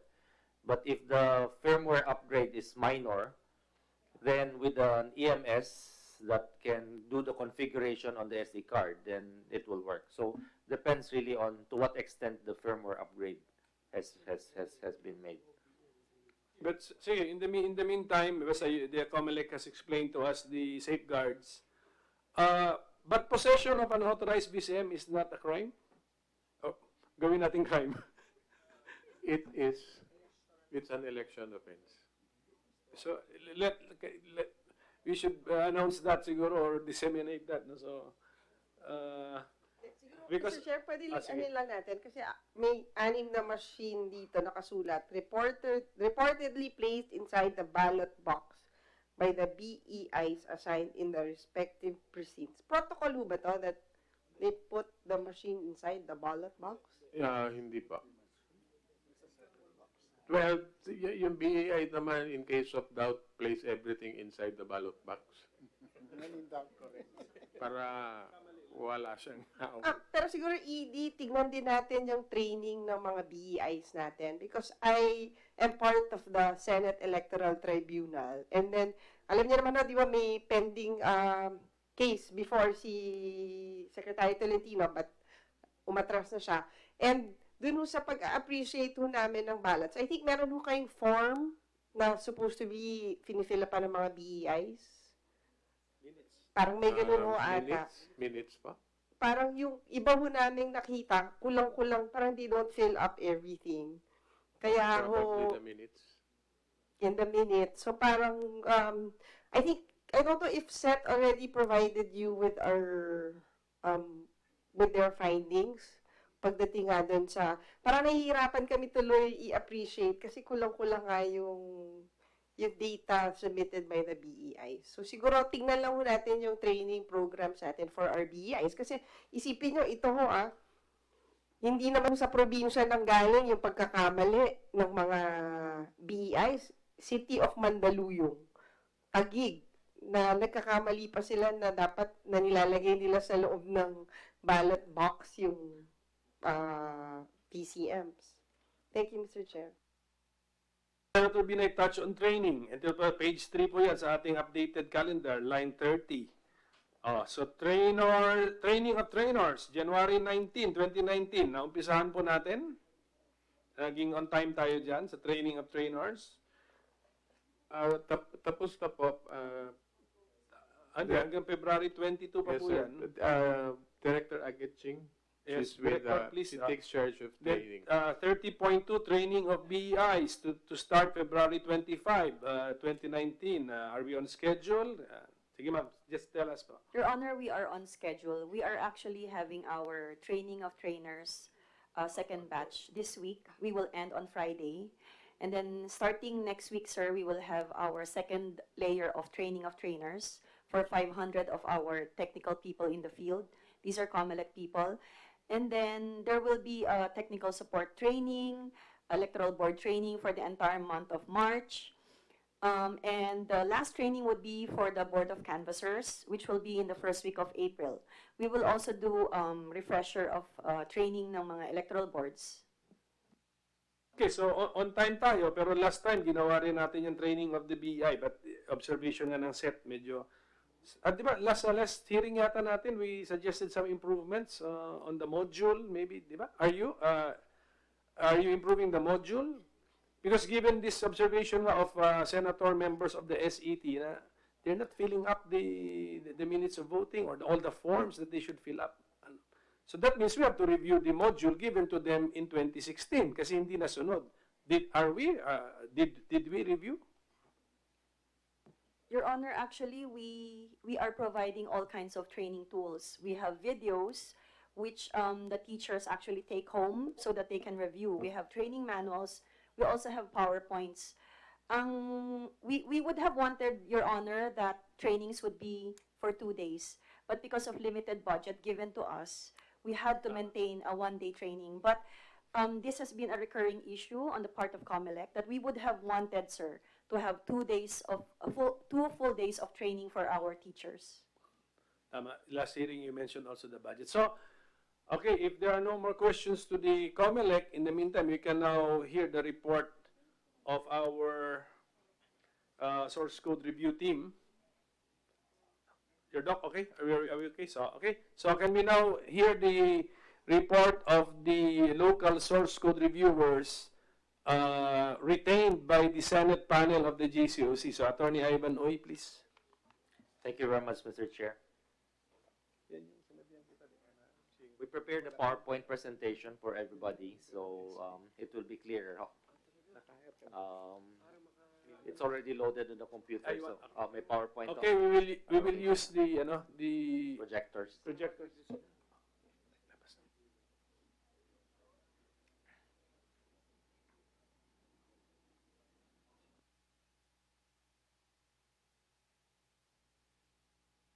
The period for the source code review is still not yet over, so that means it's ongoing. No? So this is just a partial report. Okay, go ahead, sir. Attorney Huy. Thank you, Mr. Chair. So just to give the members of the JCOC an initial report or partial report under source code review, I'd like to show you the system overview, what the actual AES is all about. So the AES has 3 major components. The election management system, which you see there now on your slide. The election management system is the heart of the entire automated election system. That's where the Comelec, the various systems of the Comelec feed information into the election management system, which are voter registration, which contests they're participating in, the project of precincts, candidate registration, and so on. So once it's fed into the election management system, the election management system generates information to feed into 3 separate areas. The first one is the ballot design. because now that it already has information on all the candidates and the contest that they're joining, so it can produce the ballot design.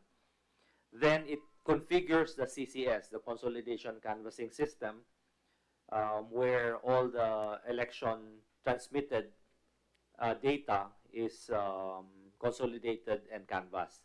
And then it also configures the vote counting machines where the SD cards are located. No? So, as well as the I buttons. The I buttons and the SD cards have to match so that they'll open. So this is the election management system in a very brief summary. So aside from the election management system, we also reviewed, next slide please, we also reviewed the consolidation and canvassing system, the CCS.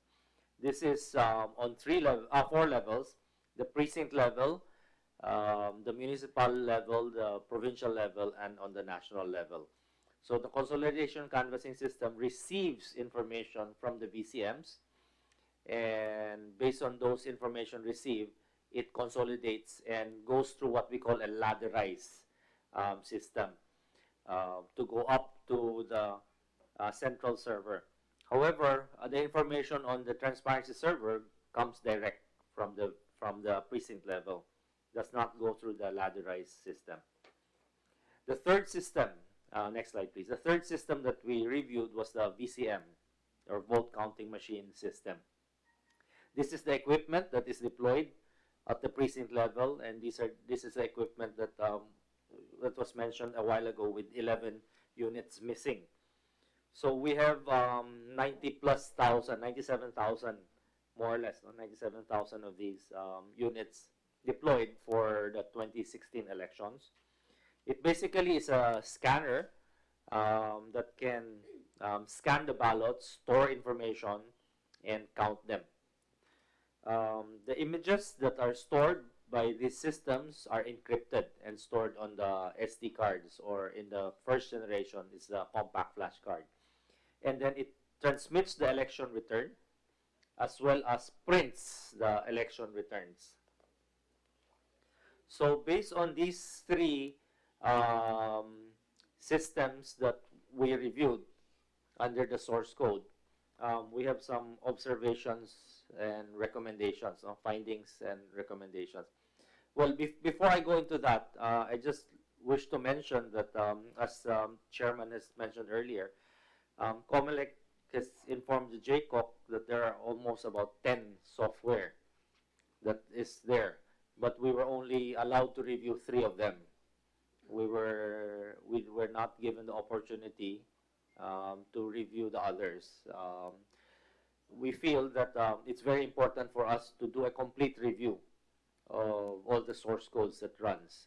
Otherwise, a partial review is no review at all, because it will allow people to have doubts that those other software that's running there that were not subject to source code review could introduce other information there. So that's one of our concerns. You heard the testimony earlier. Were you able to keep track of all the software systems mentioned by our resource person? So, we only found out. Request natin yun siguro. Is the Comelec open to ED? Is the Comelec open to opening the other software mentioned by your director kanina? Who's the director? Source code reviews of all the other software. Yeah, source code to open up, kasi sa ngayon daw 3 software systems lang yung source code review or programs. What do you software? Software. Sir, the transmission router code is still scheduled to be reviewed. Regarding the hash extractor and the ballot decryptor, image decryptor.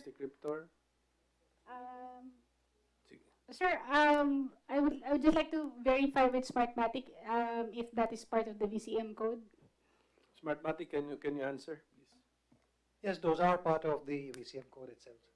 So while they appear to be 10, they are all subsets of VCM, CCS, and EMS itself, and we can provide you that same list all over again. There is a 4th, which is for the website, which is also available, which can be also used for review. So they're essentially just three main components with certain subcomponents, as you call it, which are all included in the three itself. So there are PH tools and so on. All of them are part of the main three softwares itself, sir. Including the transmission, what did you That mention? is a fourth. That's a fourth. That's a new one. Yeah. Because transmission was never reviewed in the past, that's a new system for this year. Okay, so yun pala.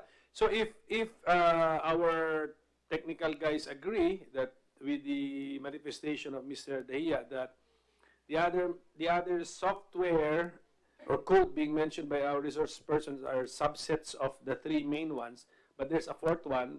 So we are just requesting to Comelec to allow us to review the source code of the fourth one. May I suggest so? Because di ba kasali na yung subsets when they allowed the review of the EMS, VCM, and the CCS, did Comelec also allow the review of the subsets within these three? No. No? Kaya pala. Kaya pala we have some sort of a misunderstanding here that we thought that they are independent. Okay. So we will have to raise this with the commissioner in charge of the source code review. Is that Commissioner Casquejo? Casquejo, okay. Commissioner Casquejo po and Commissioner Luigia. Luigia. May I suggest, Mr. Chair, so that there are no doubts, is for Comelec or for Smartmatic to provide us with a complete list of all software that's running. Then that way, is that possible, Mr. Dahia? And not them, but the Oversight Committee. It is, sir. In fact, in our letter, approximately July or August of last year, we have submitted it to the committee itself. Yeah, because the list actually, of I've asked you time and time again about this one, but the problem is now, even though from your point of view, these are subsets of a main software system, our reviewers say that they have not been allowed to review the source code of these subsets. Some so we will just have to clarify this with the commissioners in charge and ask that they also open this up. And you don't mind, no? We're back to the same question that as the owner of this software, you are allowing our local source code reviewers to review all components. Absolutely, sir. It's totally a Comelec prerogative to do it. Yeah, that's correct. You also mentioned that. You have already allowed the Comelec to allow. Okay, so I foresee no problem. Thank you, Mr. Chair.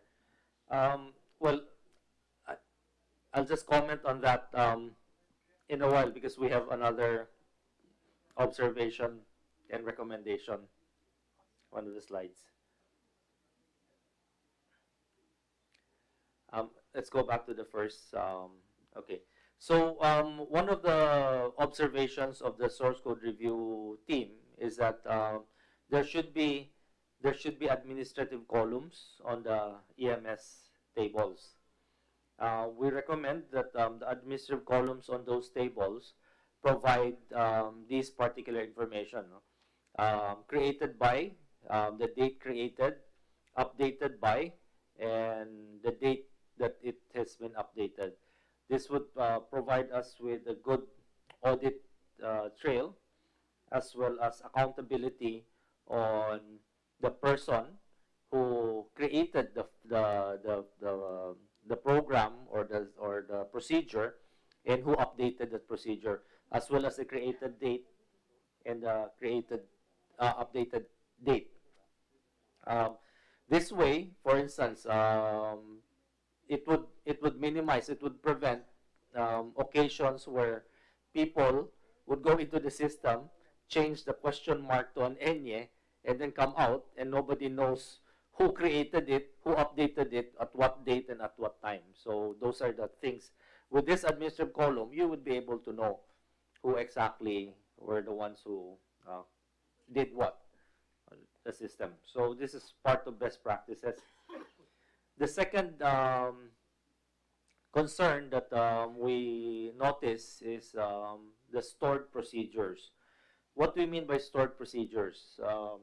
When we review the source code, these are programs within the source codes that are compiled and then hashed and then stored with the Banco Central. But there are stored programs or procedures that are now kept in the database, which is not part of the trusted build in the Bangko Sentral. Now, these stored procedures can introduce programs or steps into the whole system without actually changing the hash code of the source code. So these stored programs, although administratively, from a coding perspective, this allows for easier management of the whole system, because you don't have to stop the elections if you want to introduce certain corrections or certain remedial programs. But this can open up the possibility of introducing malicious codes without being detected, because the integrity of the hash code stored in the Bangko Sentral is not affected. It's an external program in the database that runs it. So when we saw that, I don't know how we are going to introduce corrective measures. One of the suggestions is we need to follow best practices in database security if you want to secure that aspect, because that's a big hole in the whole program. From all appearance and purposes, the source code that is in the Bangko Sentral has not been changed or affected, so it's fine. But then there are programs outside that's running in the database that can actually change the system. So that's one concern. That's one major concern that we raise. Were those external programs discovered by you or pointed out to you by Comelec? Ang gusto ko sabihin, tinago ba yun? Na-discover nyo lang? O talaga naman lantaran naman na sinabi na there are programs here running outside of the... Yes, Smartmatic informed us about it. What happened was when they were showing us during the guided review, the approach was for better management, because if those programs are inside the main source code, every time you need to do changes or whatever, you need to stop the whole system in order to do it. So for better management, putting it outside is the right procedure. But then we need now to establish very good database security practices, because that is a very big avenue for possible intercalations or fraud if people would take advantage of that. But that stored procedure or program, you also reviewed the source code? No. That was not part of that, because that's not part of the... But do you want to also look at the code of that program? Yes. We should also look at the code of but that still, program. sabi mo, database management pa rin, because... Yes. So you're managing the database, Uh-huh. which means if you have less honorable intentions, you can add or subtract numbers there. After you look at the code of that program, external program, will you be able to know the extent of the changes that it can do to the results? Makikita nyo ba na ano ba potential nitong program na ito? Kasi sabi mo it can introduce changes. If you want to change something in the system, you need not stop the system. Sabi mo. But so what is the extent of the changes that this external program can do to the system? Will you know that after examining this external program? When we look at it, because we haven't seen it, so we don't know to what extent it can do. But offhand, that could add or subtract. I mean, it's easy to add or subtract because it's a database. It's a database. The formula, the codes, the formulas are there. Offhand votes? Number of votes? It could be on a database. Okay, so anyway, ano pala yan, ha? I mean, ano mo pala yan? I mean, Suspicion pa lang yan. Or... So it's important that we have access to review the database, those stored procedures, so we will know what it can do and what it cannot do. Comelec wants to react. Yes, I believe these observations were already raised during the process that we undergo through this, and it was replied to by Smartmatic.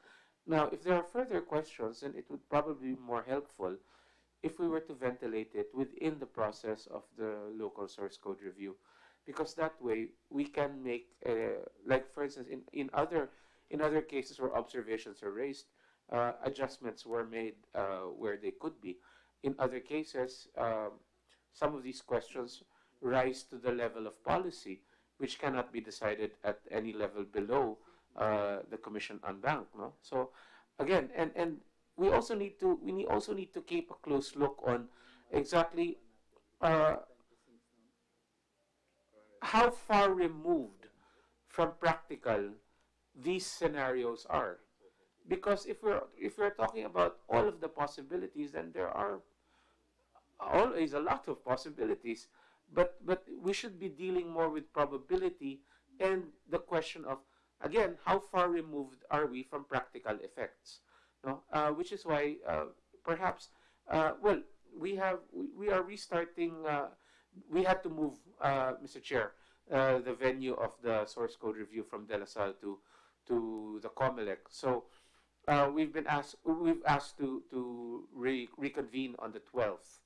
So perhaps maybe that's where we can start. We can start with the conference on all of these, I guess, unresolved or uncompletely resolved issues, and we can deal with it there, and perhaps come back to you at some later date with a more comprehensive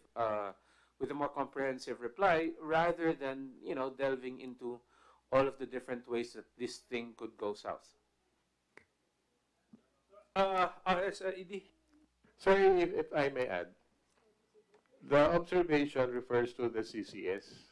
In other words, we have already printed the election returns, 30 copies. We have counted the ballots, of course, and printed the returns.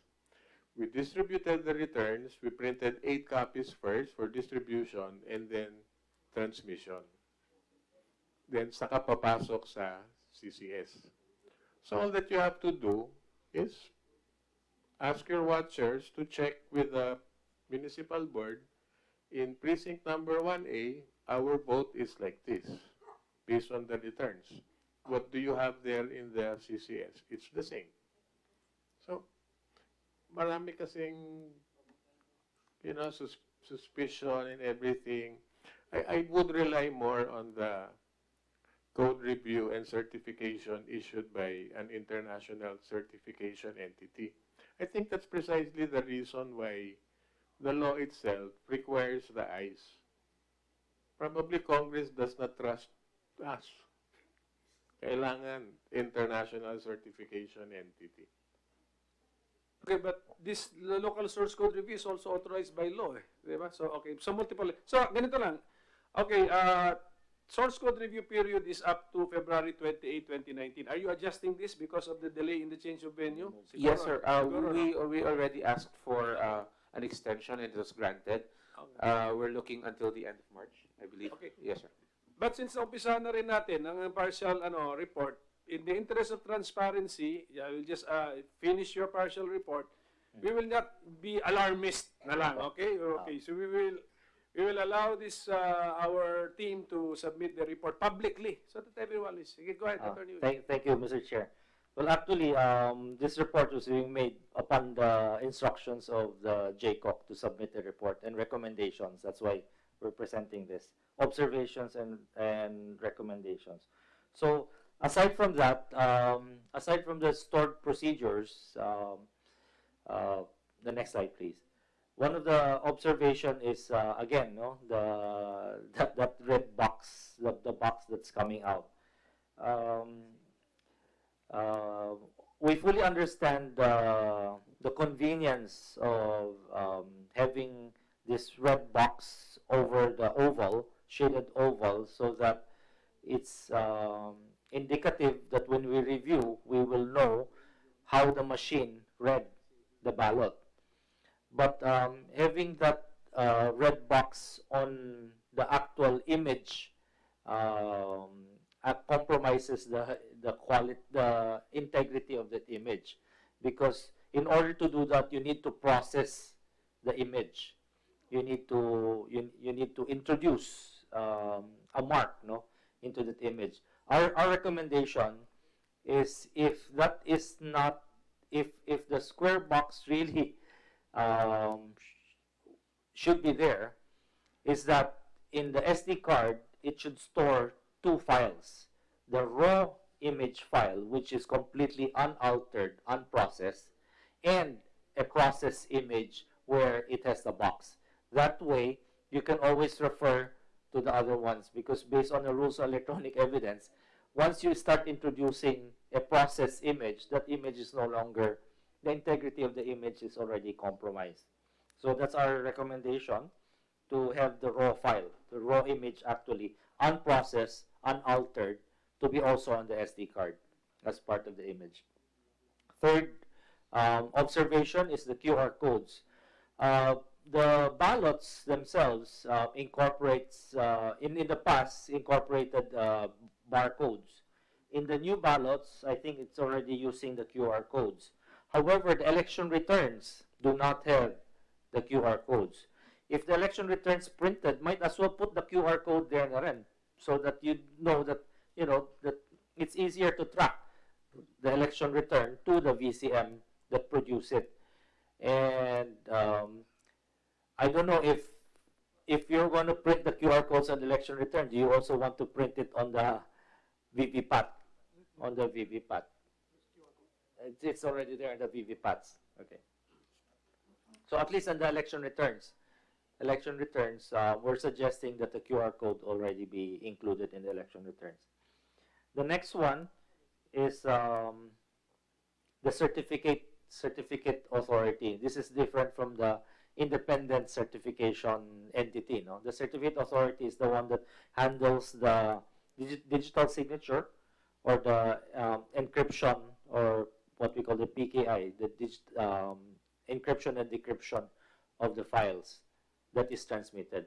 So the VCM itself has the machine or electronic signature or digital signature on the machine, and it's included in the transmission. But there is no separate certification authority that authenticates that. So I understand that Comelec and DICT are working on the DICT being the certification authority. I don't know to what extent that has come about. I think we have the Secretary of DICT here to provide us maybe an update later.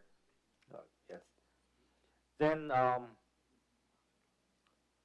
again, this also refers to the digital signatures. The separate digital signatures coming from the people from the BAI.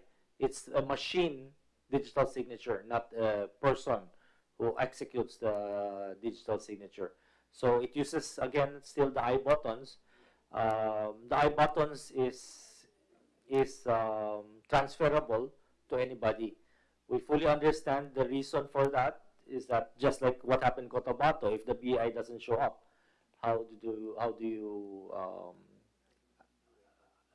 you replace them?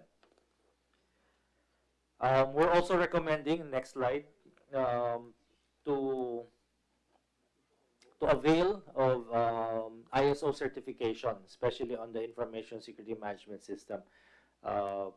We recommend Comelec acquire ISO 27001 or 002 conformity, so that a lot of issues that have been raised in the Comelec system has to do with handling of the security management, whether these are introduction of programs, or they question about intermediary servers, tampering of ballots and all that. If Comelec meets the ISO certification, it will have gone through all those procedures to avoid many of these pitfalls that have been raised so far. Next, this was already discussed earlier. The folder named transmission router, which was not subject to our source code review, but was included in the trusted build. We're hoping that we can review that. I think that will be the next one that is scheduled for reviewing. So we'll make an updated report on our observations there once that review comes up. There's another observation that was raised by some of our colleagues in the source code review, and Smartmatic, we're asking Smartmatic to help explain how that works. We have not received an explanation today, and these are the jumping sequence numbers. If the chair would remember, during the last JCOC, there were some PowerPoint presentation that showed, the numbers jumping. There are numbers that disappear and then suddenly they appear at the bottom with a different sequence number. So that is also a concern. And during the source code review, we're trying to look at the source code, whether there are any explanations there, but we could not see anything. So we're still awaiting Smartmatic to help guide us on how that thing happened and what were the lines of codes that Because what were you expecting? Dapat yan 1 to 800 yan. yes, sequential. It should be sequential. Logically, it should be sequential. Right. Yun ang purpose niya. Right. So why would, let's say, number 30 to number 50 disappear, and then suddenly 801 to 830 ang numbers? So if we're recommending, further analysis of how this could happen, and maybe explanations from Smartmatic. Next is on audit protocol of the entire system, particularly the audit logs of the VCM and CCS. Suggestion is prior to any proclamation, but I think, Hubert, you want to explain how this could be done on the audit protocol? Can we request for Attorney Guevara? Attorney Guevara, please. Yeah, well, it's just an idea lang, sir, that maybe prior to any proclamation that there should be an audit of the system to erase any doubt as to the integrity of the results. We were just toying with the idea of a possibility of looking into the system, conducting an audit in the same way that the random manual audit is conducted by NAMFREL, where it uses the ballot vis-a-vis the election return. Why not also have a systems audit in which we can go into the system, take a look at it, and see if there's any illegal intrusion? If there's none, then we just close the issue already. That's it, sir. How many more minutes, Attorney Oy? 2 more slides. Sige. Then, because we need to give time to the DICT, to the CAC pala. Okay. So this slide together with the next slide is a decryption utility. Can we go to the next slide also? This has to do with the transparency server. Currently, in the transparency server, the VCM sends the encrypted transmission packages to the transparency server. And what happens is, while in the transparency server, the Comelec processes the encrypted package, decrypts it, and gives it to the rest of the political parties and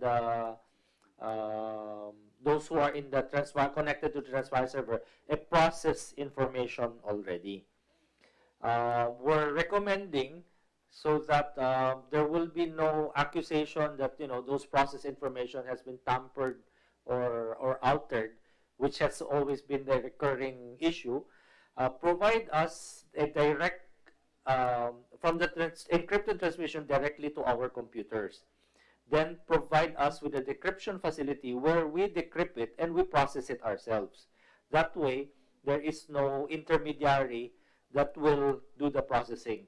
And the political parties and everybody who's connected to the transparency server can just do it directly themselves. That way, it's anyway, the decryption tools and all of those will be there. It will be loaded by Comelec. It will be checked by Comelec. And before we pull out our units, you can just delete the decryption facility. So nobody has a copy of the decryption facility. That way, there's no process data. There's no allegation that anything that we receive is already a process information. And lastly, And this will not require an additional transmission, di ba? Hindi. No. Doon ka sa server na. Direkta na. Direkta na. Sa una. Doon sa unang tinatapon. Right. Yes. So that will improve the transparency because we are the ones who decrypt it now. There's no intermediary person or server that processes it before giving it to us. And lastly is the compilation and source code. Currently, although we're doing the source code review and programs line by line, that review is highly abstract. We are not able to compile them and test run the codes to see whether it's running according to how it's written.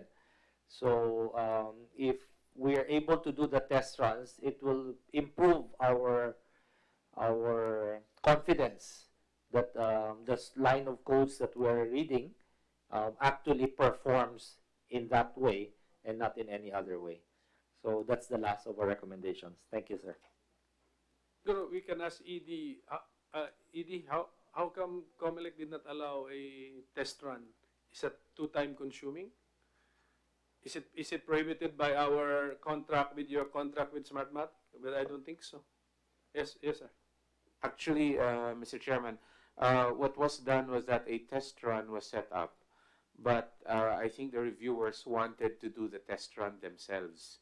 So it's not for lack of the test run actually being available. It was there, but they didn't want to participate. They didn't want to, they were not okay with that. They wanted to do it themselves. So again, within the structure of the local source code review, may sinusunod pong parang syllabus dyan. But on record po yung request nila. But the period is not yet over, so negotiations, we can still make requests. Yeah, we can still make requests. They can make adjustments. Tignan natin. Siguro, Attorney Uy, but we have to put in writing all of our requests and then continue to participate. We'll send it to the NBank and to the commissioners in charge. But be very specific. What is important to have been established today is that Smartmatic does not mind whatever review we do to their software because they have given all the authority to Comelec. Okay, klaro yun. Okay, so thank you very much for that report. So we can move on to the last item in our agenda, which is the report on the time and motion study conducted by the Comelec Advisory Council to be given by our Secretary of the DITC, Secretary Rio. Yes, Mr. Chairs, Your Honors. Actually, the time and motion study was triggered by SB 1858, sponsored by Senate President Senator Soto, no? And this Senate bill is a hybrid system where counting will be manual and the transmission will be automated or automated, no? So we thought that this was done August of last year, and we thought that time constraint to be able to be in time for the 2019 election, we should use as much as possible the present equipment capability that is available in Comelec, no? So manual counting and using the VCM as the automated transmission, because this the VCM are there and they have been used only once, no? The counting, the manual counting, also we use the machine readable ballots, and more or less we got some problems there because the human canvasser, the human still has to scan the ballot and then look for the shaded portion and decide whether that shaded portion, when he reads it, will it match when the machine reads it, no? I think the shade has to be more than 20%. So that was one of the problems, the human factor of determining whether that shade is 20% or less. Because what we were thinking then was not to have the machine read the ballots, but have it counted manually. Then after the count, that's the only time you feed in the machine. But it did not work very well because it took about 30 hours. We estimated it will take 30 hours to just count the ballot. But that is because we use, there are other better ways, Your Honor, to do that. But since of lack of time and knowing that it will not be able to be used in the 2019 election, and there are other more important issues to attend to, we set it aside for the moment, and we will try again to come up with better solution for the 2022. Some of which are, in other words, use the ballots that we were using in manual election. In other words, writing the names of the candidates. That is much easier for people to read and canvass. Use more BEIs to canvass so that it will be faster, because even in our manual election before, we finished at 4 o'clock, and because there are only about 200 voters per precinct, and the counting will take around 6 hours or so. So that one we can follow, and then still use the VCM machine to transmit the result. But this time, instead of individual ballots, voter ballots, it will be more of a tally sheet. In other words, after counting the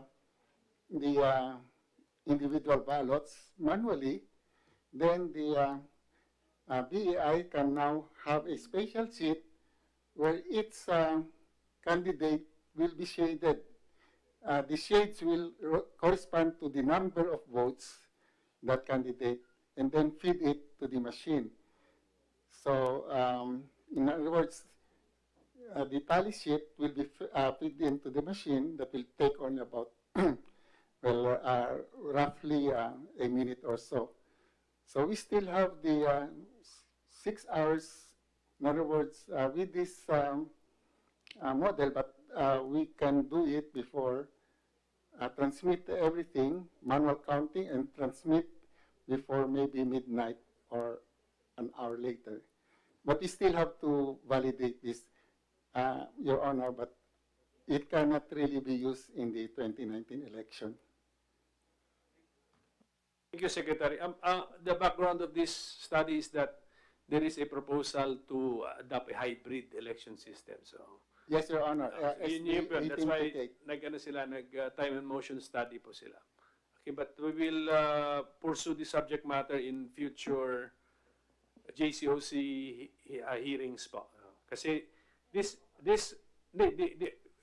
committee will outlive us naman eh. It is a continuing body, so one of the mandates is to continually assess the system being used in elections, possibly recommend a hybrid. So mabuti na po to now. We have already conducted a time and motion study, an initial one. Okay. So any other matters? Yes, Mr. Aviria? One of the things that, with the permission of the Secretary, one of the things that we're considering as CAC is deploying a project manager, in quotes, with the Comelec as they prepare, as they're going through their preparation and activities.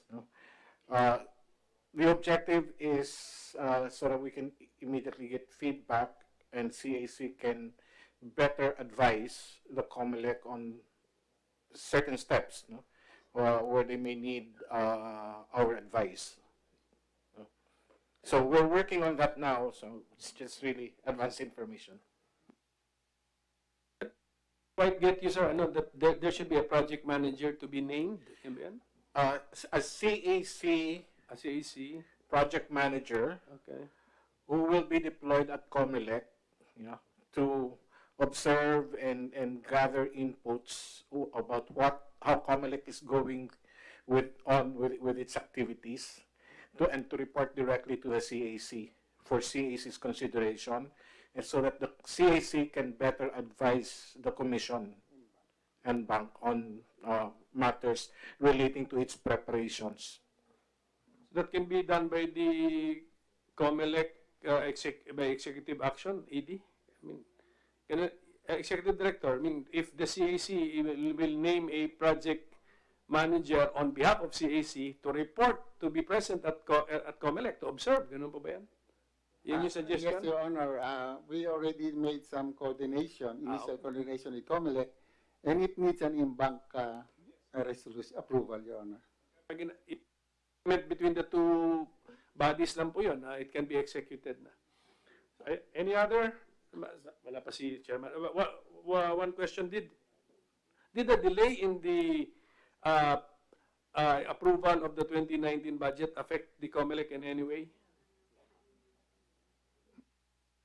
Sir, there are some procurements, but not the large ones, no, which could not be awarded yet, because we still don't know where to source the funds. So we are still looking at our savings and find out if there are items of expenditures that can be used for the payment of what we are procuring. For manageable pa po? Yes, sir.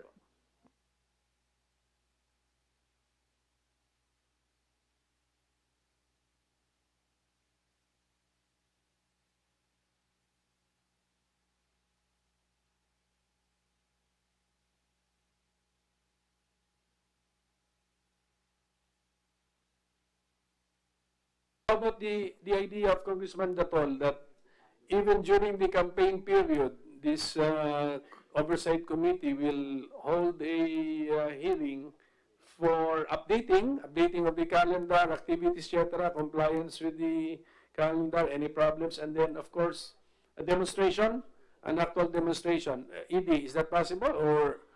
Sir, the demonstration, Director James already said that he will just schedule the demo. Yeah, they're just looking for a place here, or probably at the house. Okay, so it's Comelec will accommodate us just if we should call for a hearing with a demonstration. Kaya you will accommodate us. Sir, demonstration, that would be fine.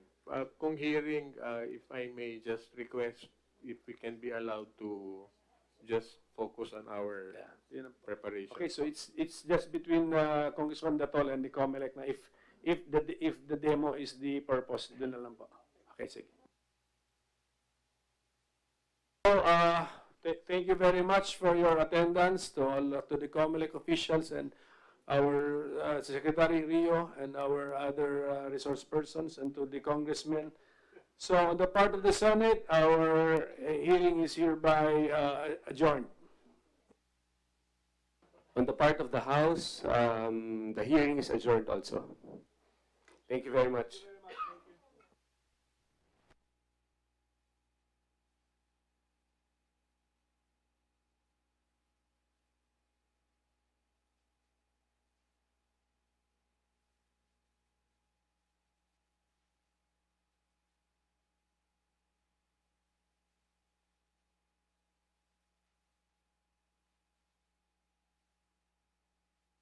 Dala na sa pinakamalapit na Villarica Pawn Shop. Villarica, safe ka, sure ka, special ka. Kaya abot ka mga pangarap. Congratulations.